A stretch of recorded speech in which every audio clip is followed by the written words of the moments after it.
तो भाई इस वीडियो पे आपने क्लिक किया, इसका मतलब आप कंप्यूटर हार्डवेयर सीखना चाहते हैं, ये तो मुझे क्लियर हो गया। अब मैं ये बताऊं कि ये इतना बड़ा वीडियो मैं क्यों बना रहा हूं और इसमें क्या क्या मैं पढ़ाने वाला हूं। क्योंकि जब भी आप कोई बड़ा मूवी देखना चाहते हो तो पहले ट्रेलर देखते हैं, ट्रेलर पसंद है तो मूवी देखते हैं, सिंपल सी और सीधी सी बात है, सबको पता है।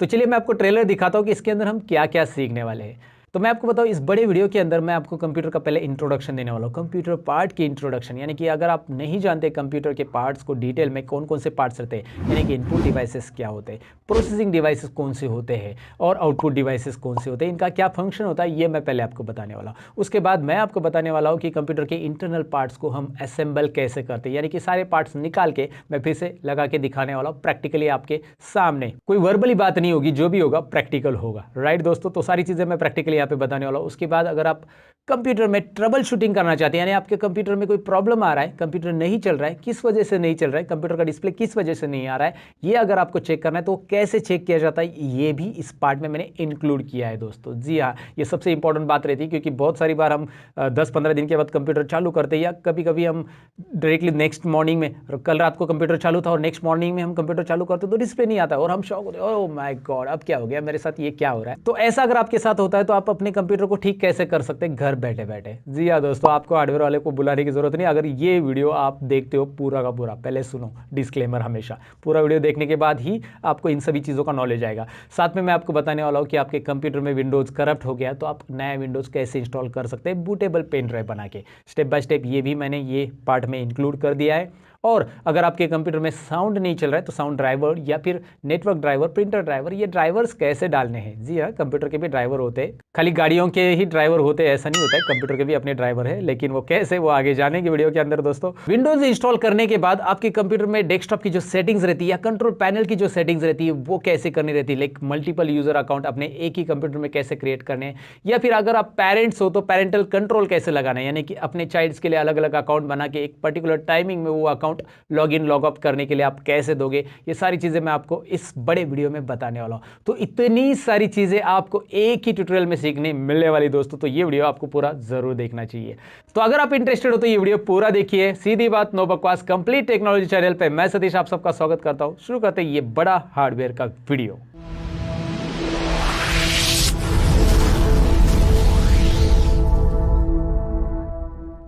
लेकिन वीडियो में आगे बढ़ने से पहले दोस्तों मैं आपको बताऊं कि आप चैनल पे नए हो तो सब्सक्राइब कीजिए और बेल आइकन पे क्लिक कीजिए ताकि हमारे वीडियो की नोटिफिकेशन आपको टाइम पे मिलते रहे।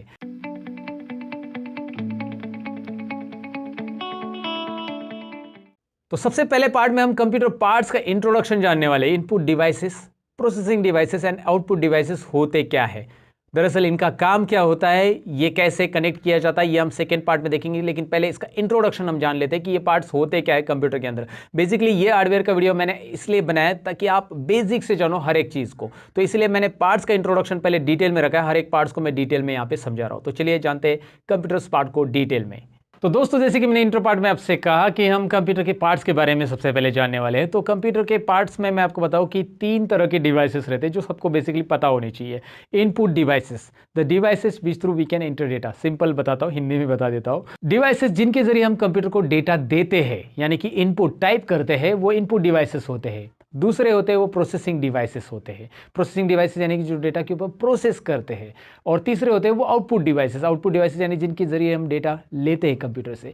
अब मैं डिवाइसेस कौन कौन से होते हैं उनको डायरेक्टली दिखाना चाहूँगा। मेरे पास जितने डिवाइसेस है वो मैं दिखा रहा हूँ। इसके अलावा बहुत सारे डिवाइसेस होते हैं जो कि आपको उनके इमेजेस में दिखाऊंगा, मेरे पास अवेलेबल नहीं इसलिए। तो सबसे पहले मैं आपको दिखाता हूँ इनपुट डिवाइसेस में मेरे पास एक कीबोर्ड, यहाँ पे आप देख सकते हैं, यू कैन सी, ये है कीबोर्ड इनपुट डिवाइसेस जो हम कनेक्ट करते हैं डेटा एंटर करने के लिए हमारे कंप्यूटर में। अगर हमें कुछ भी टाइप करना है, न्यूमेरिक डेटा है या अल्फाबेटिक डेटा है, तो हम कीबोर्ड का इस्तेमाल करेंगे, यानी कि कीबोर्ड से हम डेटा एंटर करते हैं, इसलिए वो इनपुट डिवाइस कहा जाता है दोस्तों। कीबोर्ड के बारे में मैं आपको ज़्यादा डिटेल्स में बताऊंगा आगे, लेकिन सबसे पहले इसे जान लीजिए कि ये इनपुट डिवाइस है। इनपुट डिवाइसेस जिसके जरिए हम कंप्यूटर को डेटा देते हैं, इंस्ट्रक्शन देते हैं। उसके बाद इनपुट डिवाइसेस में दूसरा डिवाइस आता है माउस। यहाँ पे आप देख सकते हैं ये माउस है और माउस का डिटेल भी मैं आपको बताने वाला हूँ। लेकिन सबसे पहले ये देख लीजिए कि ये इसके जरिए हम कंप्यूटर को इंस्ट्रक्शन देने वाले हैं, अलग अलग इंस्ट्रक्शन, जैसे कहाँ पे क्लिक होना चाहिए कंप्यूटर में, स्टार्ट पे क्लिक करना है, शट डाउन पे क्लिक करना है, ये सारी चीज़ें हम माउस के जरिए देने वाले हैं। सो माउस एक इनपुट डिवाइस है, ये मैंने आपको बताया। इनपुट डिवाइस ये दो मेरे पास अभी यहाँ पे अवेलेबल है, इसलिए मैंने दोनों दिखाए। सो कीबोर्ड और माउस ये कॉमनली इनपुट डिवाइसेस है, यानी कि जो आपके कंप्यूटर में या आप जब कंप्यूटर खरीद रहे हो तो आपके पास होनी चाहिए, आपको लेना ही चाहिए, नहीं तो उनके बगैर आप टाइप नहीं कर सकते, मतलब कीबोर्ड के बगैर आप टाइप नहीं कर सकते, टाइपिंग डेटा इंटर नहीं कर सकते। अगर माउस नहीं है तो आप इंस्ट्रक्शन डेटा इंटर नहीं कर सकते हैं, राइट। या फिर माउस बहुत यूजफुल होता है क्योंकि mouse can access any part of the screen, screen के ऊपर का कोई भी पार्ट अगर आपको एक्सेस करना है, कोई भी ड्रॉ करना है तो माउस की वहाँ पे ज़रूरत पड़ती है। तो माउस भी आपको होना चाहिए, कॉमनली इनपुट डिवाइस है। लेकिन इसके अलावा और इनपुट डिवाइसेस रहते हैं जो कि स्पेशलाइज इनपुट डिवाइस कहा जाता है, जिनकी ज़रूरत कुछ स्पेशल वर्क के लिए होती है। जैसे मैं यहाँ पे दिखाऊँ आपको कि मेरे पास है ग्राफिक पैड। ग्राफिक पैड मैं यूज़ कर रहा हूँ कोरल ड्रॉ या फिर फोटोशॉप सॉफ्टवेयर में, जहाँ पे मैं ड्राइंग्स के लिए यूज़ करता हूँ इनका। जैसे मुझे कुछ लोगो वगैरह डिज़ाइन करना है तो मैं ग्राफिक पैड का यूज़ करता हूँ। तो ये ग्राफिक पैड मैंने यहाँ पे परचेस कर लिया है, जो कि इनपुट डिवाइसेस जिसके ज़रिए मैं कुछ ड्रॉ करूँगा यहाँ पे तो ये डायरेक्टली मेरे कंप्यूटर में दिखाई देगा। इसके साथ ये ऐसा पेन भी आ जाता है। सो ये मैंने आपको बताया, ये भी इनपुट डिवाइस है। उसके अलावा रहता है वेब कैमरा, जिसकी इमेज मैं स्क्रीन पे आपको दिखा रहा हूँ। वेब कैमरा जो कि आपका वीडियो इनपुट करता है कंप्यूटर में। जैसे आप कोई लाइव सेशन लेना चाहते हो जूम एप्लीकेशन पे या गूगल मीट पे, तो उस टाइम पे आपका वेब कैमरा वहाँ पे रहना चाहिए ताकि आपका वीडियो आपके स्टूडेंट्स या कोई भी देख सके। तो वेब कैमरा एक स्पेशलाइज एप्लीकेशन है जब आप कोई वीडियो वगैरह आपका शेयर करना चाहते हैं, राइट। उसके अलावा इनपुट डिवाइसेस में और आता है माइक। जैसे मैं आपसे बात कर रहा हूँ, यहाँ पे अभी मेरे कॉलर पे माइक है, तो ये माइक के जरिए मेरा आवाज़ रिकॉर्ड हो रहा है, राइट। तो ये भी एक इनपुट डिवाइस कहा जाता है, जिनके जरिए डेटा कंप्यूटर में आता है, मतलब कंप्यूटर में दिया जाता है, वो इनपुट डिवाइसेस कहे जाते हैं। और इनपुट डिवाइसेस में मैंने आपको keyboard mouse commonly input device बताया क्योंकि वो रहने चाहिए। उसके अलावा वेब कैमरा है, ग्राफिक पैड मैंने आपको बताया, या फिर आप देखेंगे माइक है, या फिर और लाइट पेन भी होता है जो डिजिटल सिग्नेचर के लिए यूज़ किया जाता है। तो ये जो स्पेशलाइज इनपुट डिवाइस रहते हैं वो आपको रिक्वायरमेंट के हिसाब से लेने पड़ते हैं। इनपुट डिवाइसेस के बारे में हमने जान लिया, इनपुट डिवाइसेस कौन कौन से होते हैं। उसके बाद है प्रोसेसिंग डिवाइसेस। प्रोसेसिंग डिवाइसेस में मैं आपको बताऊं, ये वाला है डब्बा। डब्बा यानी आई मीन टू से CPU, central processing unit. Okay, तो इसे हम लोग सीपीयू बोलते हैं, लेकिन दरअसल इसके अंदर एक चिप रहता है, उसे सीपीयू कहा जाता है, सेंट्रल प्रोसेसिंग यूनिट। एक प्रोसेसर चिप रहता है, वो इंटेल कंपनी का, एएमडी कंपनी का हो सकता है, उसकी वजह से इसे सीपीयू बोला जाता है। ये है तो कैबिनेट, मैं आपको दिखाऊं, ये जो है, ये जो बॉक्स दिख रहा है आपको, ये कैबिनेट कहा जाता है। और इसके अंदर अलग अलग पार्ट्स होते हैं, जैसे कि मदरबोर्ड है, हार्ड डिस्क है, रैम है और प्रोसेसर है। मेन प्रोसेसर यानी कि सीपीयू, उसी की वजह से इसे सीपीयू कहा जाता है, राइट। और ये प्रोसेसिंग का काम करता है, it is like brain of your computer, और हार्ट भी बोल सकते हैं क्योंकि ये 24 आवर्स, मतलब आपको जब काम करना है तब ये चालू रहना चाहिए, और साथ में ये टेक्निकल काम करता है, तो इसीलिए इसे ब्रेन भी कहा जाता है। तो प्रोसेसिंग डिवाइस यानी कि जितनी भी इंस्ट्रक्शन हम कंप्यूटर को देंगे वो सारी की सारी वो प्रोसेस करेगा। अब इंस्ट्रक्शन देंगे हम कीबोर्ड से, जैसे मैंने कीबोर्ड से बोला कि मुझे लेटर टाइप करने के लिए वर्ड ओपन करना है, तो ये इंस्ट्रक्शन मैंने दी, तो प्रोसेसर उसे अंडरस्टैंड करेगा, उसे समझेगा कि भाई उसे वर्ड चालू करके देना है। तो प्रोसेसिंग डिवाइसेस यहाँ पे आपकी जो इंस्ट्रक्शन है उसे फॉलो करता है, प्रोसेस करता है। याद रखो, आप जितनी भी इंस्ट्रक्शन दोगे कंप्यूटर को, सारी की सारी प्रोसेस होके आपको आउटपुट देगा कंप्यूटर। आउटपुट देने के लिए आपके पास डिवाइसेस होने चाहिए आउटपुट देखने के लिए। तो देखने के लिए होता है मॉनिटर। यहाँ पे आप देख सकते हैं, ये है मॉनिटर। अभी मुझे ज़्यादा दिखाने की जरूरत नहीं है, एवरीबडी नोज दैट मॉनिटर कैसे रहता है, मैं बस आपको ऊपर से बता रहा हूँ। बट ये आउटपुट डिवाइस है और इसमें जो आपको डेटा मिलता है वो सॉफ्ट कॉपी कहा जाता है। यानी मॉनिटर के अंदर आप जो भी चीज़ें होती है वो एडिट कर सकते हैं। जैसे आपने वर्ड डॉक्यूमेंट ओपन किया, you can edit it, right. तो वो सॉफ्ट कॉपी डॉक्यूमेंट्स होता है, जितने भी मॉनिटर के अंदर से आउटपुट आपको मिलता है। मॉनिटर में अलग अलग टाइप होते हैं, जैसे एलसीडी मॉनिटर होते हैं, एलईडी मॉनिटर होते हैं। अब एलसीडी लेना चाहिए या एलईडी लेना चाहिए, इसके ऊपर तो अलग सा वीडियो मैं बना दूंगा डिटेल में। फिलहाल तो हम यहाँ पे ये देखेंगे कि पार्ट्स कौन से, पहले ये समझेंगे। अब उसके बाद एक और पार्ट है जो कि इसे साइड में कर देता हूँ, ये है प्रिंटर। ये भी आउटपुट डिवाइस है, लेकिन इससे जो आउटपुट आता है इसे हार्ड कॉपी कहा जाता है। हार्ड कॉपी क्यों कहा जाता है? क्योंकि इसमें से जो आउटपुट आता है, एक बार आउटपुट आने के बाद आप उसे एडिट नहीं कर सकते। आई मीन टू से कि आपने प्रिंट आउट ले लिया तो उस प्रिंट आउट के अंदर जो टेक्स्ट है उसे आप डिलीट नहीं कर सकते, जो कि आप मॉनिटर में कर सकते। तो मॉनिटर के आउटपुट को सॉफ्ट कॉपी कहा जाता है, प्रिंटर के आउटपुट को हार्ड कॉपी कहा जाता है। सिंपल और सीधी बातें याद रखनी, ये जनरल बातें हैं, ये बेसिक इंट्रोडक्शन है और बेसिक लेवल पे मैं आपको बता रहा हूँ। इसके अलावा आउटपुट डिवाइसेस में आपको स्पीकर पता रहेगा, बताने की जरूरत नहीं यार, आप म्यूजिक सुनते हो तो आपके कंप्यूटर में जो स्पीकर या लैपटॉप में भी स्पीकर रहता है इनबिल्ट, तो वो जो होता है वो आउटपुट डिवाइस, क्योंकि वो आपको साउंड सुनाई देता है वहाँ पे, तो वो आउटपुट हो गया। तो जिस डिवाइसेस के जरिए आपको कुछ मिलता है कंप्यूटर से, यानी इंफॉर्मेशन आपको मिलती है, तो उसे आउटपुट डिवाइस कहा जाता है। और जिनके जरिए इंफॉर्मेशन दी जाती है कंप्यूटर को, वो इनपुट डिवाइस कहे जाते हैं। और जिसके जरिए प्रोसेस होता है वो प्रोसेसिंग डिवाइसेस कहा जाता है, राइट। फिलहाल हमने ये जान लिया कि इनपुट डिवाइसेस होते कौन से, आउटपुट कौन से, प्रोसेसिंग कौन से, इसके बारे में थोड़ी सी डिटेल जानकारी हमने ली। लेकिन अभी हम जानने वाले सेकेंड पार्ट के अंदर कि इसे कनेक्ट कैसे करते हैं। बेसिक चीज़ें हैं, लेकिन आपको पता होनी चाहिए कि कंप्यूटर में पार्ट्स कैसे कनेक्ट करते हैं।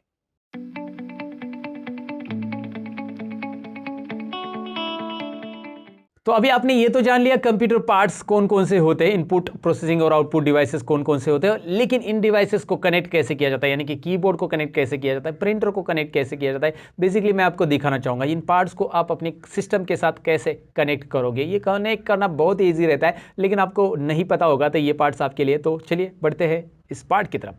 तो अभी हम जानने वाले हैं कि भाई अपने सीपीयू को एक्सटर्नल पार्ट कैसे कनेक्ट करते हैं। प्रैक्टिकली देखते हैं, बहुत आसान है, लेकिन अगर आपको पता नहीं है तो ये मैं स्टेप बाय स्टेप बताने वाला हूँ। डोंट वरी, पूरा देखते रहिए, बस आपको यहाँ पे समझना है कि कैसे लगाना है। ये यहाँ पे सबसे पहले मैं आपको पावर केबल दिखाने वाला हूँ। ये पावर केबल जो कि आपके एसएमपीएस में लगने वाली, सीपीयू के एसएमपीएस में, यहाँ पे आपको दिखाई दे रहा है AC 230 वोल्ट। अब मैंने ये ग्लव्स पहने हैं, तो ज़रूरी नहीं कि आप ग्लव्स पहन के ये सारी चीज़ें लगाओ। ये थोड़ा सा प्रोफेशनल लुक आने के लिए मैंने पहना है, मैं पहले भी बता चुका हूँ, अब दोबारा बता रहा हूँ। यहाँ पे आप देख सकते हैं मैं इसे इस तरह से लगा रहा हूँ। तो ये एकदम सिंपल है, ये AC 230 वोल्ट है। यहाँ पे आप देख सकते हैं, बस सिंपल इसे लगा देना है जब आपको पावर इसे डिटैच करना है तो। ये लेकिन केबल सबसे लास्ट में लगाओ और इसका बटन ऑफ रखो जब आप लगा रहे हो। कई बार क्या होता है कि आपके घर में जो पावर आ रही है उसमें अर्थिंग नहीं होता है, तो आपको यहाँ पे इस कैबिनेट में करंट लगने की चांसेस है। लेकिन वो कौन से केस में होता है, अगर आपके घर में अर्थिंग नहीं है। अर्थिंग यानी कि ये तीसरे पिन में रिटर्न सप्लाई, जिसे हम बोलते हैं ना, अर्थिंग किया रहना चाहिए, रिटर्न सप्लाई। तो और उसके बारे में हमने ऑलरेडी एक वीडियो बनाया है अर्थिंग के बारे में, जो कि क्यूरियोसिटी चैनल पे, लिंक डिस्क्रिप्शन में हमने दी है। अगर आप कुछ एक्स्ट्रा सीखना चाहते हो तो आप क्यूरियोसिटी चैनल को जरूर फॉलो करो, जहाँ पे टेक्निकल या फिर अलग अलग साइंटिफिक फैक्ट से रिलेटेड वीडियोस आते रहते हैं। तो ये मैंने पावर सप्लाई यहाँ पे लगा दिया, आपने देख लिया। पावर सप्लाई के बाद मैं आपको दूसरा दिखा रहा हूँ, ये इसे बोला जाता है VGA, video graphic adapter, right. ये मॉनिटर को, एक इसका कनेक्शन मॉनिटर को लगेगा, दूसरा मतलब ऐसे रहेगा, ऐसा ही एंड मॉनिटर को एक लगता है और एक एंड सीपीयू को लगेगा। तो इसे आपको अटैच करने के लिए करना क्या है, सिंपल है, याद रखना है कि इसके अंदर छोटी छोटी नीडल्स है। इसे आपको ज़बरदस्ती नहीं करना है, उल्टा अगर आप लगाने जाओगे तो ये नीडल्स टेढ़ी हो जाती है, और फिर टेढ़ी हो गई तो लगेगी नहीं कभी भी, फिर आपको ये पिन बदलनी पड़ेगी। वैसे भी ये पिन ज़्यादा महंगी नहीं है, 75 to 100 रुपीज़ में मिल जाती है, लेकिन इसे प्रॉपरली लगाओ, क्यों आप पैसा वेस्ट करो अपना, राइट। तो यहाँ पे मैं इसे दिखाऊँ आपको, तो इसे आप यहाँ पे देखिए, मैं आपको एकदम जूम करके यहाँ पे कैमरे में हम दिखा रहे हैं आपको, तो ये प्रॉपरली ऐसे लग रहा है। तो अगर आप इसे उल्टा लगाने जाओगे तो आपको ये लगेगा नहीं, लेकिन ज़्यादा ज़बरदस्ती करोगे तो भाई ये पिन टेढ़ी होने वाली है उसके अंदर की, राइट। ये नहीं लग रहा है, अब मैं आपको बस एग्जांपल दिखा रहा हूँ, लेकिन ये प्रॉपर आप देखोगे कि कौन सी तरफ ये प्रॉपरली इजीली जा रहा है। और फिर ये लग गया, लगने के बाद ये स्क्रू आपको बस यहाँ से टाइट करने हैं, और इसे निकालते समय स्क्रू को पहले लूज़ करना है और फिर निकाल लेना है। तो निकालने की कोई डिफिकल्टी नहीं है, आप निकालते समय इसको लूज़ करोगे, खींच लोगे, दैट्स इट। अगर आपके घर में पहले से कंप्यूटर पड़ा है जिसमें पिन लगी है, तो आप निकालना चाहते हो तो आप इसे खोल सकते हैं, ऐसा इजीली खोल सकते हैं, बहुत सिंपल है। तो चलिए, VGA पिन यानी कि मॉनिटर में जो डिस्प्ले जा रहा है, ये पिन यहाँ से डिस्प्ले फॉरवर्ड होगा, यहाँ पे CPU में लगने के बाद ये मॉनिटर में दूसरा एंड इसका कनेक्ट करेंगे। अब वो तो ईजी है, मॉनिटर में इधर कनेक्ट करना सीख गए, मतलब मॉनिटर में भी कनेक्ट करना सीखोगे आप। यहाँ पे देखोगे ये है USB। अब सब किस्म की USB ऐसे ही रहती है, लाइक आपका pen drive USB pen drive भी ऐसा ही रहता है। आपके माउस का, कीबोर्ड का सारा USB का कनेक्शन ऐसा रहता है। जैसे मैंने ग्राफिक पैड भी दिखाया था आपको, तो ग्राफिक पैड में भी जो USB आता है, या प्रिंटर का भी जो USB आता है, ऐसे ही है। तो आजकल सभी USB डिवाइसेस है, यूनिवर्सल सीरियल बस, तो ये भी यहाँ पे आप लगा सकते हैं। यहाँ पे मैं आपको दिखाता हूँ, USB का कनेक्शन नीचे है। ये जो कनेक्शन है ना, ये HDMI है, okay, high definition media interface. HDMI का मतलब होता है high definition media interface. VGA का मैंने आपको फुल फॉर्म बताया था, वीडियो ग्राफिक एडेप्टर। यहाँ पे लिख के आ रहा है, इस कैबिनेट के ऊपर रहता है, कभी कभी कैबिनेट के ऊपर वो रहता नहीं है। और ज़रूरी नहीं कि आपके इसमें HDMI भी हो, अगर आपका मदरबोर्ड थोड़ा सा लेटेस्ट है तो HDMI भी मिलेगा आपको, ओके। और यहाँ पे इस केस में है, मेरे पे इस केस में HDMI, तो HDMI में यहाँ पे HDMI पिन लगेगी। फिलहाल ये USB है, ये HDMI नहीं है, तो इसे हम ऐसे लगाएंगे, ये उल्टा तो नहीं लगेगा। USB पेन ड्राइव लगाना तो आपको आता ही होगा, आजकल टेक्नोलॉजी का ज़माना है, सबके घर में नॉर्मली OTG के साथ मोबाइल में हम कनेक्ट करते हैं पेन ड्राइव वगैरह। ऐसे आप कीबोर्ड भी लगा दोगे, माउस भी लगा दोगे, मैंने लगा दिया यहाँ पे। और ये है आपका जो 3.5 mm जैक, जो कि आपको अगर साउंड सुनना है, स्पीकर मतलब आपको गाने सुनने हैं आपके सिस्टम के ऊपर, तो यहाँ पे इसे मिडल वाले ये जो दिख रहा है ना ग्रीन वाले पिन में लगा देना है। याद रखो, याद रखना है इसे, ये मिडल वाले पिन में लगेगा जब आपको साउंड सुनना है। और अगर आपके पास ऐसा हेडफोन है जिसमें माइक की पिन अलग है, तो माइक की पिन आप यहाँ पे लगाओ, हेडफोन की पिन यहाँ पे लगाओ। याद रखो ये माइक ये वाला रहेगा, ये हेडफोन के रहेगा, और एम्पलीफायर के लिए वगैरह एक्स्ट्रा दिया गया है, तो आप ऐसा लगा सकते हैं, लेकिन यहाँ पे आपको पिन लगाने तभी आपको गाने सुनाई देंगे। अब आप यहाँ पे नीचे भी कुछ कनेक्शन दिखाई देंगे, तो आप बोलोगे यहाँ पे VGA है, यहाँ पे ये DVI दिखाई दे रहा है आपको। तो ये VGA क्यों है? क्योंकि VGA तो ऊपर भी है, यहाँ पे आप देख सकते हैं। तो यहाँ पे क्यों? ये ग्राफिक कार्ड लगाया गया है।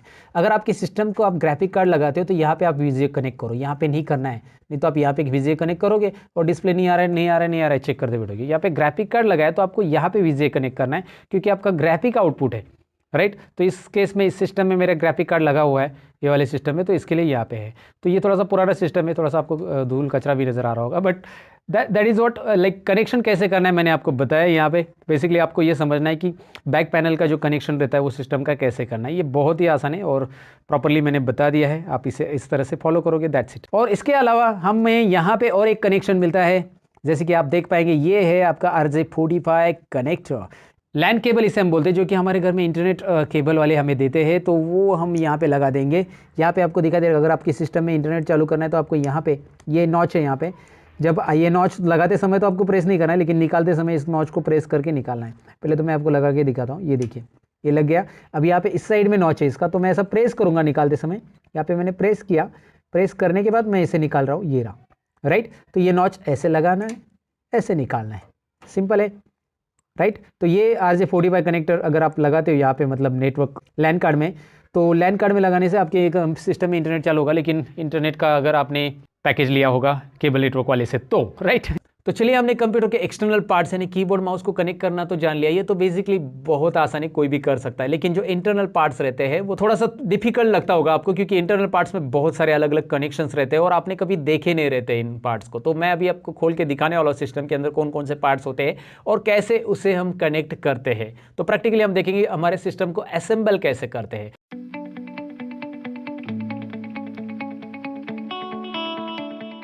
कंप्यूटर हार्डवेयर का वीडियो तो आगे चलते रहेगा दोस्तों, लेकिन एक इंपॉर्टेंट इन्फॉर्मेशन आपको देना चाहूंगा। हमारी एक वेबसाइट है जिसका नाम है learnmopro.com, जिसके ऊपर चल रहे ढेर सारे कोर्सेज के ऑफर, कंप्यूटर कोर्सेज है, और जो कि आपको कंप्यूटर एक्सपर्ट बना देंगे, और सर्टिफाइड कोर्सेज यानी कि सर्टिफिकेट भी मिलने वाला है कोर्स कंप्लीशन का। दोस्तों वीडियोस लाइफ टाइम के लिए एक्सेस है, डाउनलोड कर सकते हैं, बहुत सारी चीज़ें, इस कोर्सेज के फीचर्स आप खुद ही जाकर वेबसाइट पर चेक कीजिएगा, डिस्क्रिप्शन में मैंने लिंक दी है। अगर आपको कंप्यूटर में एक्सपर्ट बनना है तो जरूर चेक कीजिएगा। फिलहाल तो अपने हार्डवेयर के टॉपिक की तरफ बढ़ते हैं। तो यहाँ पे दोस्तों दिखाई दे रहा है, ये मेरा कंप्यूटर है, मैं इसे खोल के दिखाऊंगा आपको। अभी पहले खोलने से लेकर सब कुछ चीज़ें मैं बताने वाला हूँ, क्योंकि आपको जब कंप्यूटर खोलना है तो यहाँ पे देखिए इस साइड में मदरबोर्ड है, नीचे के साइड में, तो मदरबोर्ड के ये साइड के स्क्रू नहीं खोलने हैं। बहुत लोग ये साइड के स्क्रू खोलते हैं फिर कंफ्यूज हो जाते हैं। तो मदरबोर्ड के साइड में जो आता है यहाँ पे ढक्कन, ये ढक्कन के स्क्रू नहीं खोलने। इसके अपोजिट साइड में जो यहाँ पे दिखाई दे रहा है, इसके स्क्रू खोल के ये लॉक आपको ओपन करना है। चलिए, मैं यहाँ पे मैंने एक ही स्क्रू लगाया, यहाँ पे जल्दी मैं खोल पाऊँ इसलिए 2 स्क्रू नहीं लगाए, लेकिन 2 स्क्रू रहेंगे आपके यहाँ पे, और यहाँ पे खोल देना है। सिंपल है, स्क्रू खोलना तो सबको आता होगा भाई दोस्तों। तो यहाँ पे करना क्या है, इसे मैं चलो इसे पीछे खींच लेता हूँ और ओपन कर लेता हूँ। कोई बड़ी बात नहीं है इसे ओपन करना, ये तो आप समझ गए होंगे। और अब आपके सामने मेरा कंप्यूटर यहाँ पे आ चुका है। ओके, तो यहाँ पे दिखाई दे रहा है कंप्यूटर आपको। अभी मैं पार्ट्स बता देता हूँ, फिर पार्ट को अटैच करता हूँ, सभी पार्ट्स को निकाल देता हूँ और फिर यहाँ पे फिर से अटैच करके दिखाता हूँ। और मैंने ये ग्लव्स पहने हैं, लेकिन आपको ग्लव्स पहनने की ज़रूरत नहीं है, ऐसा कुछ करंट वगैरह है नहीं इसमें।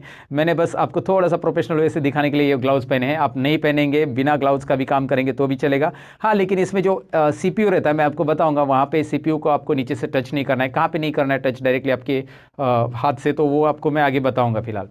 फिलहाल तो आप यहाँ पे देख सकते हैं, अभी ये टोटल कंप्यूटर आपके सामने है। यहाँ पे हार्ड डिस्क है, जो कि मैंने पार्ट 1 में बताया, सीरीज़ का जो पार्ट 1 मैंने अपलोड किया चैनल के ऊपर, जाकर देख सकते हैं आप। उसमें बताया ये हार्ड डिस्क है, ये मदरबोर्ड है, SMPS है, और ये DVD यहाँ पे राइटर है।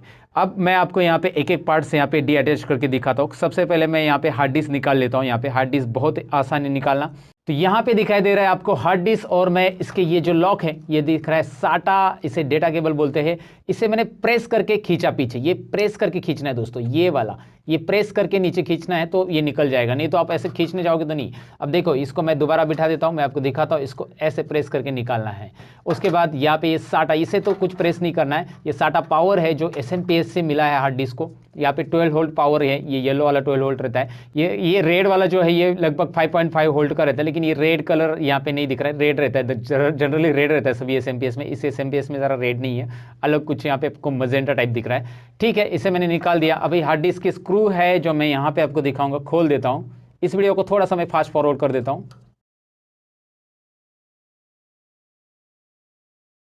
अब ये मैंने हार्ड डिस्क यहाँ पे निकाल लिया, दिखाई दे रहा है आपको। जैसे कि मैंने पार्ट 1 में बताया था कि ये अलग अलग हार्ड डिस्क रहता है, यहाँ पे अलग अलग कैपेसिटी का हार्ड डिस्क है। ये मेरा ब्लू वाला हार्ड डिस्क है, WD वेस्टर्न डिजिटल का है, WD। पहले जो कंप्यूटर में मैंने दिखाया था वो मेरे पास सीगेट के हार्ड डिस्क थे 2। यहाँ पे 500 GB का ये हार्ड डिस्क है, ये साटा हार्ड डिस्क है, साटा। और अभी देखेंगे तो लेटेस्ट में SSD, ऐसे 2 टाइप आते हैं हार्ड डिस्क के, और उसका डिफरेंस मैंने ऑलरेडी वीडियो बना दिया है उसके ऊपर, साटा हार्ड डिस्क और SSD हार्ड डिस्क में कौन सा बेहतर है। अगर आप जानना चाहते हो तो उसके लिए वीडियो चैनल पे है, डिस्क्रिप्शन में लिंक आपके लिए दूंगा। ये हार्ड डिस्क जो है यहाँ पे इसका कैपेसिटी तो मैंने आपको बता दिया। अब इसकी वारंटी चेक करनी तो यहाँ पे पार्ट नंबर वगैरह रहता है, आप गूगल पे चेक करना है वेस्टर्न डिजिटल, और उसके ऊपर जाकर ये पार्ट नंबर वगैरह डाल के इसकी वारंटी आप चेक कर सकते हैं। फिलहाल ये हार्ड डिस्क मैं साइड में रख देता हूँ और आगे मैं बताता हूँ आपको। यहाँ पे DVD राइटर है, सो DVD राइटर के भी कनेक्शन सेम निकालने आपको। इसको भी वैसे ही लॉक है, प्रेस करके मैंने निकाल लिया। इसको भी साटा वाला डेटा पावर है, मतलब पावर केबल है, साटा डेटा और साटा पावर, ये दोनों भी निकाल दिए। अब यहाँ पे ये DVD राइटर को खोलने की ज़रूरत नहीं, वैसे भी यहाँ पे हम इसे रहने देते हैं ऐसे ही, क्योंकि ये DVD राइटर में वैसे भी कुछ नहीं रहता है। आपको मैं बस केबल निकाल के दिखा रहा हूँ और केबल कैसे लगाना है वो आपको बता देता हूँ। वैसे ये स्क्रू खोलेंगे तो उससे भी हार्ड डिस्क की तरह आप निकाल सकते हैं, लेकिन उसमें ज़्यादा कुछ एक्सप्लेनेशन नहीं है देखने के लिए। लेकिन जो एक्सप्लेनेशन देखना है या जिसको ज़्यादा जानना है वो है हमारा मदरबोर्ड। जितने भी स्क्रू निकालोगे आप एक साइड में रखा करो दोस्तों, क्योंकि बाद में हमें फिर से इसे अटैच करना है, नहीं तो स्क्रू गिर जाएंगे तो फिर आपको फिर वो डिवाइसेस अटैच करने नहीं मिलेंगे। ज़्यादातर स्क्रू गुम हो जाते हैं। जब मैं हार्डवेयर मेरे स्टूडेंट्स को पढ़ाता हूँ तो वो लोग स्क्रू गुम कर देते रहते हैं, तो मैं उनको पहले बता देता हूँ कि भाई स्क्रू निकाल रहे तो उसको साइड में रखा करो, ताकि कहाँ से कौन से स्क्रू निकाले उसको वापस लगाने तो है ना हमें, तो इसीलिए आप उसे साइड में रखा करो। यहाँ पे है SMPS, यहाँ पे हमारा मदरबोर्ड है, और मैं चाहूँगा कि यहाँ पे मदरबोर्ड के सभी कनेक्शन डीअटैच करो और आपको फिर से अटैच करके दिखाऊं। इस वीडियो में बने रहिएगा, एंड तक आपको मदरबोर्ड या फिर SMPS की सारी बातें यहाँ पे पता चलने वाली हैं। तो करूँगा क्या, अभी सबसे पहले मैं आपको दिखा देता हूँ। अभी ये जो मदरबोर्ड है इसकी जो साटा केबल कनेक्टेड है वो मैं निकाल रहा हूँ यहाँ पे। तो वो मैंने कैसे निकाला दिखाता हूँ आपको मैं। यहाँ पे दिखाई दे रहा है दोनों साटा जो अभी मैंने लगाए थे हार्ड डिस्क और DVD राइटर के लिए, दोनों साटा मैं यहाँ पे प्रेस करूँगा। उसके भी लॉक वैसे ही है, प्रेस करूँगा, यहाँ पे लॉक है, प्रेस करूँगा और ऊपर खींचूंगा तो ये निकल जाएंगे। और ये साटा केबल आप कौन सी भी किस पे भी लगाया तो भी चलेगा, मतलब ये हार्ड डिस्क की है या ये DVD राइटर की है ऐसा कुछ नहीं देखना है। ये आप DVD राइटर के लिए लगा सकते हैं या हार्ड डिस्क के लिए भी लगा सकते हैं, ये दोनों सिमिलर रहती है केबल। और इसका ये कनेक्शन इधर लगाया, ये कनेक्शन उधर लगाया तो भी चलेगा, क्योंकि दोनों साइड पे सिमिलर कनेक्शन रहता है। बस ये अलग अलग तरीके के लॉक है। अगर आपको हार्ड डिस्क के लिए ऐसा लगाना है तो ये है ना, इस तरह से आप लगा सकते हो, या ये मदरबोर्ड पे भी फिट होता है। लेकिन यहाँ पे ध्यान रहे कि मदरबोर्ड के ऊपर यहाँ पे आपके पास साटा कनेक्शन मल्टीपल अवेलेबल है, तो ज़्यादा हार्ड डिस्क भी आप कनेक्ट कर सकते हैं। देखिए मेरे पास 1 2 3 4 ये 4 साटा पोर्ट है। यहाँ पे 4 साटा केबल में ऐसे लगा सकता हूँ और 4 हार्ड डिस्क भी मैं कनेक्ट कर सकता हूँ। ये सिंपल है, याद रखना है, बहुत सिंपल है ये साटा केबल कनेक्ट करना। चलिए साटा केबल को साइड में रख देते हैं, इसको भी निकाल देते हैं। ये यहाँ पे पैक किया हुआ है, इसे हम खोल देते हैं फिलहाल। चलिए ये केबल भी मैंने यहाँ पे साइड में रख दिया दोस्तों। अब आपको यहाँ पे दिखाई दे रहा है नेक्स्ट जो मुझे निकालना है वो है ये SMPS का बड़ा पावर। ये जो ज़्यादा वायरिंग जो दिख रहा है ना, ये SMPS से आए हुए पावर से जो मदरबोर्ड को यहाँ पे दिए जा रहे हैं, DC पावर इसे बोलते हैं हम लोग। इसे ATX पावर कनेक्टर, ये कनेक्टर है हमारा, और ये 12 वोल्ट पावर कनेक्टर, यहाँ पे 2 कनेक्टर है। तो मैं क्या करता हूँ, इस ATX पावर कनेक्टर को निकालता हूँ। मैं अभी इसे निकालने के बाद ही आपको दिखाता हूँ कि इसके मैंने निकाला कैसे, क्योंकि यहाँ पे आपको पता चल जाएगा मैंने क्या किया इसको निकालने के लिए। यहाँ पे ये जो लॉक है ना, ये मैंने प्रेस कर दिया। प्रेस करने के बाद ये ओपन हो जाता है, ये थ्रेड ऐसा ओपन हो जाता है, और ओपन होने के बाद ये अनलॉक हो जाता है और डायरेक्टली आपको ऊपर खींचना है। बिठाते समय आपको बस यहाँ पे रख देना है इसके ऊपर और ऐसा प्रेस कर देना है तो ये बैठ जाएगा। निकालने के लिए बस आपको ऐसा ये पकड़ के ये प्रेस करके खींचना है। ये है ATX पावर कनेक्टर। लगभग इसमें 24 पिन्स आपको मिलेगी। और इसमें एक बात याद रखना है, ये ज़रा बता देता हूँ मैं, ये ऐसा निकल भी जा सकता है, क्योंकि यहाँ हर एक SMPS को ऐसा कस्टमाइजेशन किया रहता है। क्यों कि पुराने मदरबोर्ड में ये 20 पिन ही, ये 20 पिन से टोटल 20 पिन्स का ही पावर लगता था। लेकिन अभी जो नए मदरबोर्ड है, जितने भी मदरबोर्ड है, उनको 24 पिन का पावर चाहिए रहता है। तो ये जो है इस तरह से इसे है ना यहाँ पे खांचे में डाल दिया जाता है और ये 24 पिन का इस मदरबोर्ड को लग रहा है। लेकिन अगर आपके पास ये SMPS आप पुराने मदरबोर्ड को यूज़ कर रहे हो तो ये 24 पिन का तो यूज़ ही नहीं है, तो इसे हटा दो और इतना ही लगा दो। इसके लिए तो ये बना है दोस्तों। तो ये सिंपल है, अगर ये निकल गया तो कोई डरने की बात नहीं। बहुत सारे लोग बोलते हैं अरे ये कैसे निकल गया, फिर इसे कैसे लगाया, तो यहाँ पे इस खांचे में ऐसा लगा दो, बस काम खत्म। और फिर आप इसे लगा सकते हैं, इसको निकाल सकते हैं। कैसे लगाना है कैसे निकालना है मैंने बता दिया। ये है ATX पावर कनेक्टर, इसे रख देते हैं साइड में। और ये 12 वोल्ट पावर कनेक्टर भी निकाल देते हैं, इसे भी मैंने प्रेस किया ये और निकाल लिया। यहाँ पे ज़रा मदरबोर्ड पे ध्यान दीजिए, मैं दिखाता हूँ।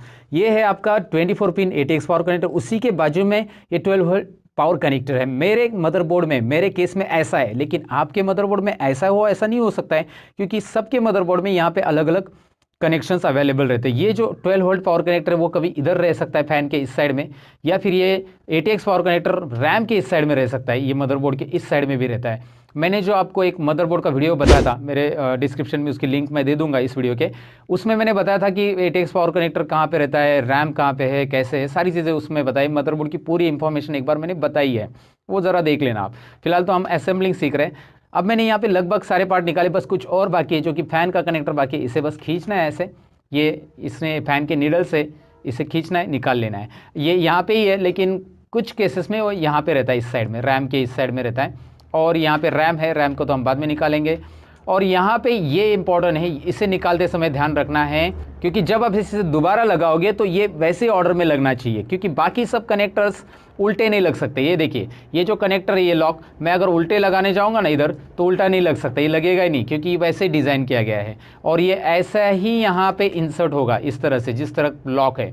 लेकिन क्या होता है कि मैं आपको बताऊँ सिंपली कि यहाँ पे ये जो कनेक्टर्स है इसको फ्रंट पैनल कनेक्टर बोलते हैं। और फ्रंट पैनल कनेक्टर को आप एक बार निकाले तो ये उल्टे भी लग सकते हैं, लेकिन आपको उल्टे नहीं लगाने, जैसे है वैसे लगाने हैं। वो मैं आपको बताऊंगा कैसे लगाने, एकदम डिटेल में बताऊंगा। निकाल रहे हैं हम लोग पहला कनेक्टर इसमें से, जो कि ग्रीन और ब्लैक वायर का दिख रहा है यहाँ पे। और यहाँ पे मैं इसे निकाल के आपको इसका नाम दिखा रहा हूँ। इसका नाम है पावर SW, यानी कि हमारे आगे जो बटन, मतलब यानी कि हमारे CPU के आगे फ्रंट पैनल में जो बटन रहता है, पावर बटन, यहाँ पे दिखाता हूँ मैं आपको। यहाँ पे CPU में जो पावर बटन दिखाई दे रहा है आपको, ये पावर बटन का ये पावर SW पिन है, जो आपको यहाँ पे दिख रहा है अभी, ये power SW pin, power button का। यानी कि ये पिन पावर SW यानी पावर स्विच, पावर बटन भी नाम रहता है, कभी कभी पावर SW भी रहता है। इस पिन को लगाने की वजह से हमारा कंप्यूटर यहाँ पे इस बटन से चालू हो रहा है, जो आगे बटन दिया है फ्रंट पैनल में, उस बटन से चालू हो रहा है। तो पावर SW सिंपल है, याद रखो इसे, पावर SW के बारे में। पावर SW के बाद मैंने कहाँ से निकाली ये पिन, आपको मैं अब एकदम जूम करके यहाँ पे बता देता हूँ कि यहाँ पे आप देख सकते हैं कि मैंने ये पहले 2 पिन में से निकाली है। मैं स्क्रू ड्राइवर के साथ दिखाता हूँ, यहाँ पे देख सकते हैं आप, यहाँ पे ये 2 पिन मैंने निकाल ली है। तो यहाँ पे मैं आपको दिखाता हूँ कौन सी 2 पिन है जो मैंने अभी निकाली पावर SW की। ये पावर SW की पिन यहाँ से मैंने निकाली, पहले 2 पिन है। इसका स्ट्रक्चर यहाँ पे मैं आपको समझाऊंगा, स्क्रीन के ऊपर मैं आपको अलग से दिखाऊंगा कि ये पावर SW कहाँ पे लगता है, क्या लगता है, उसकी एक इमेज मैं आपको गूगल से निकाल के यहाँ पे दिखा दूंगा।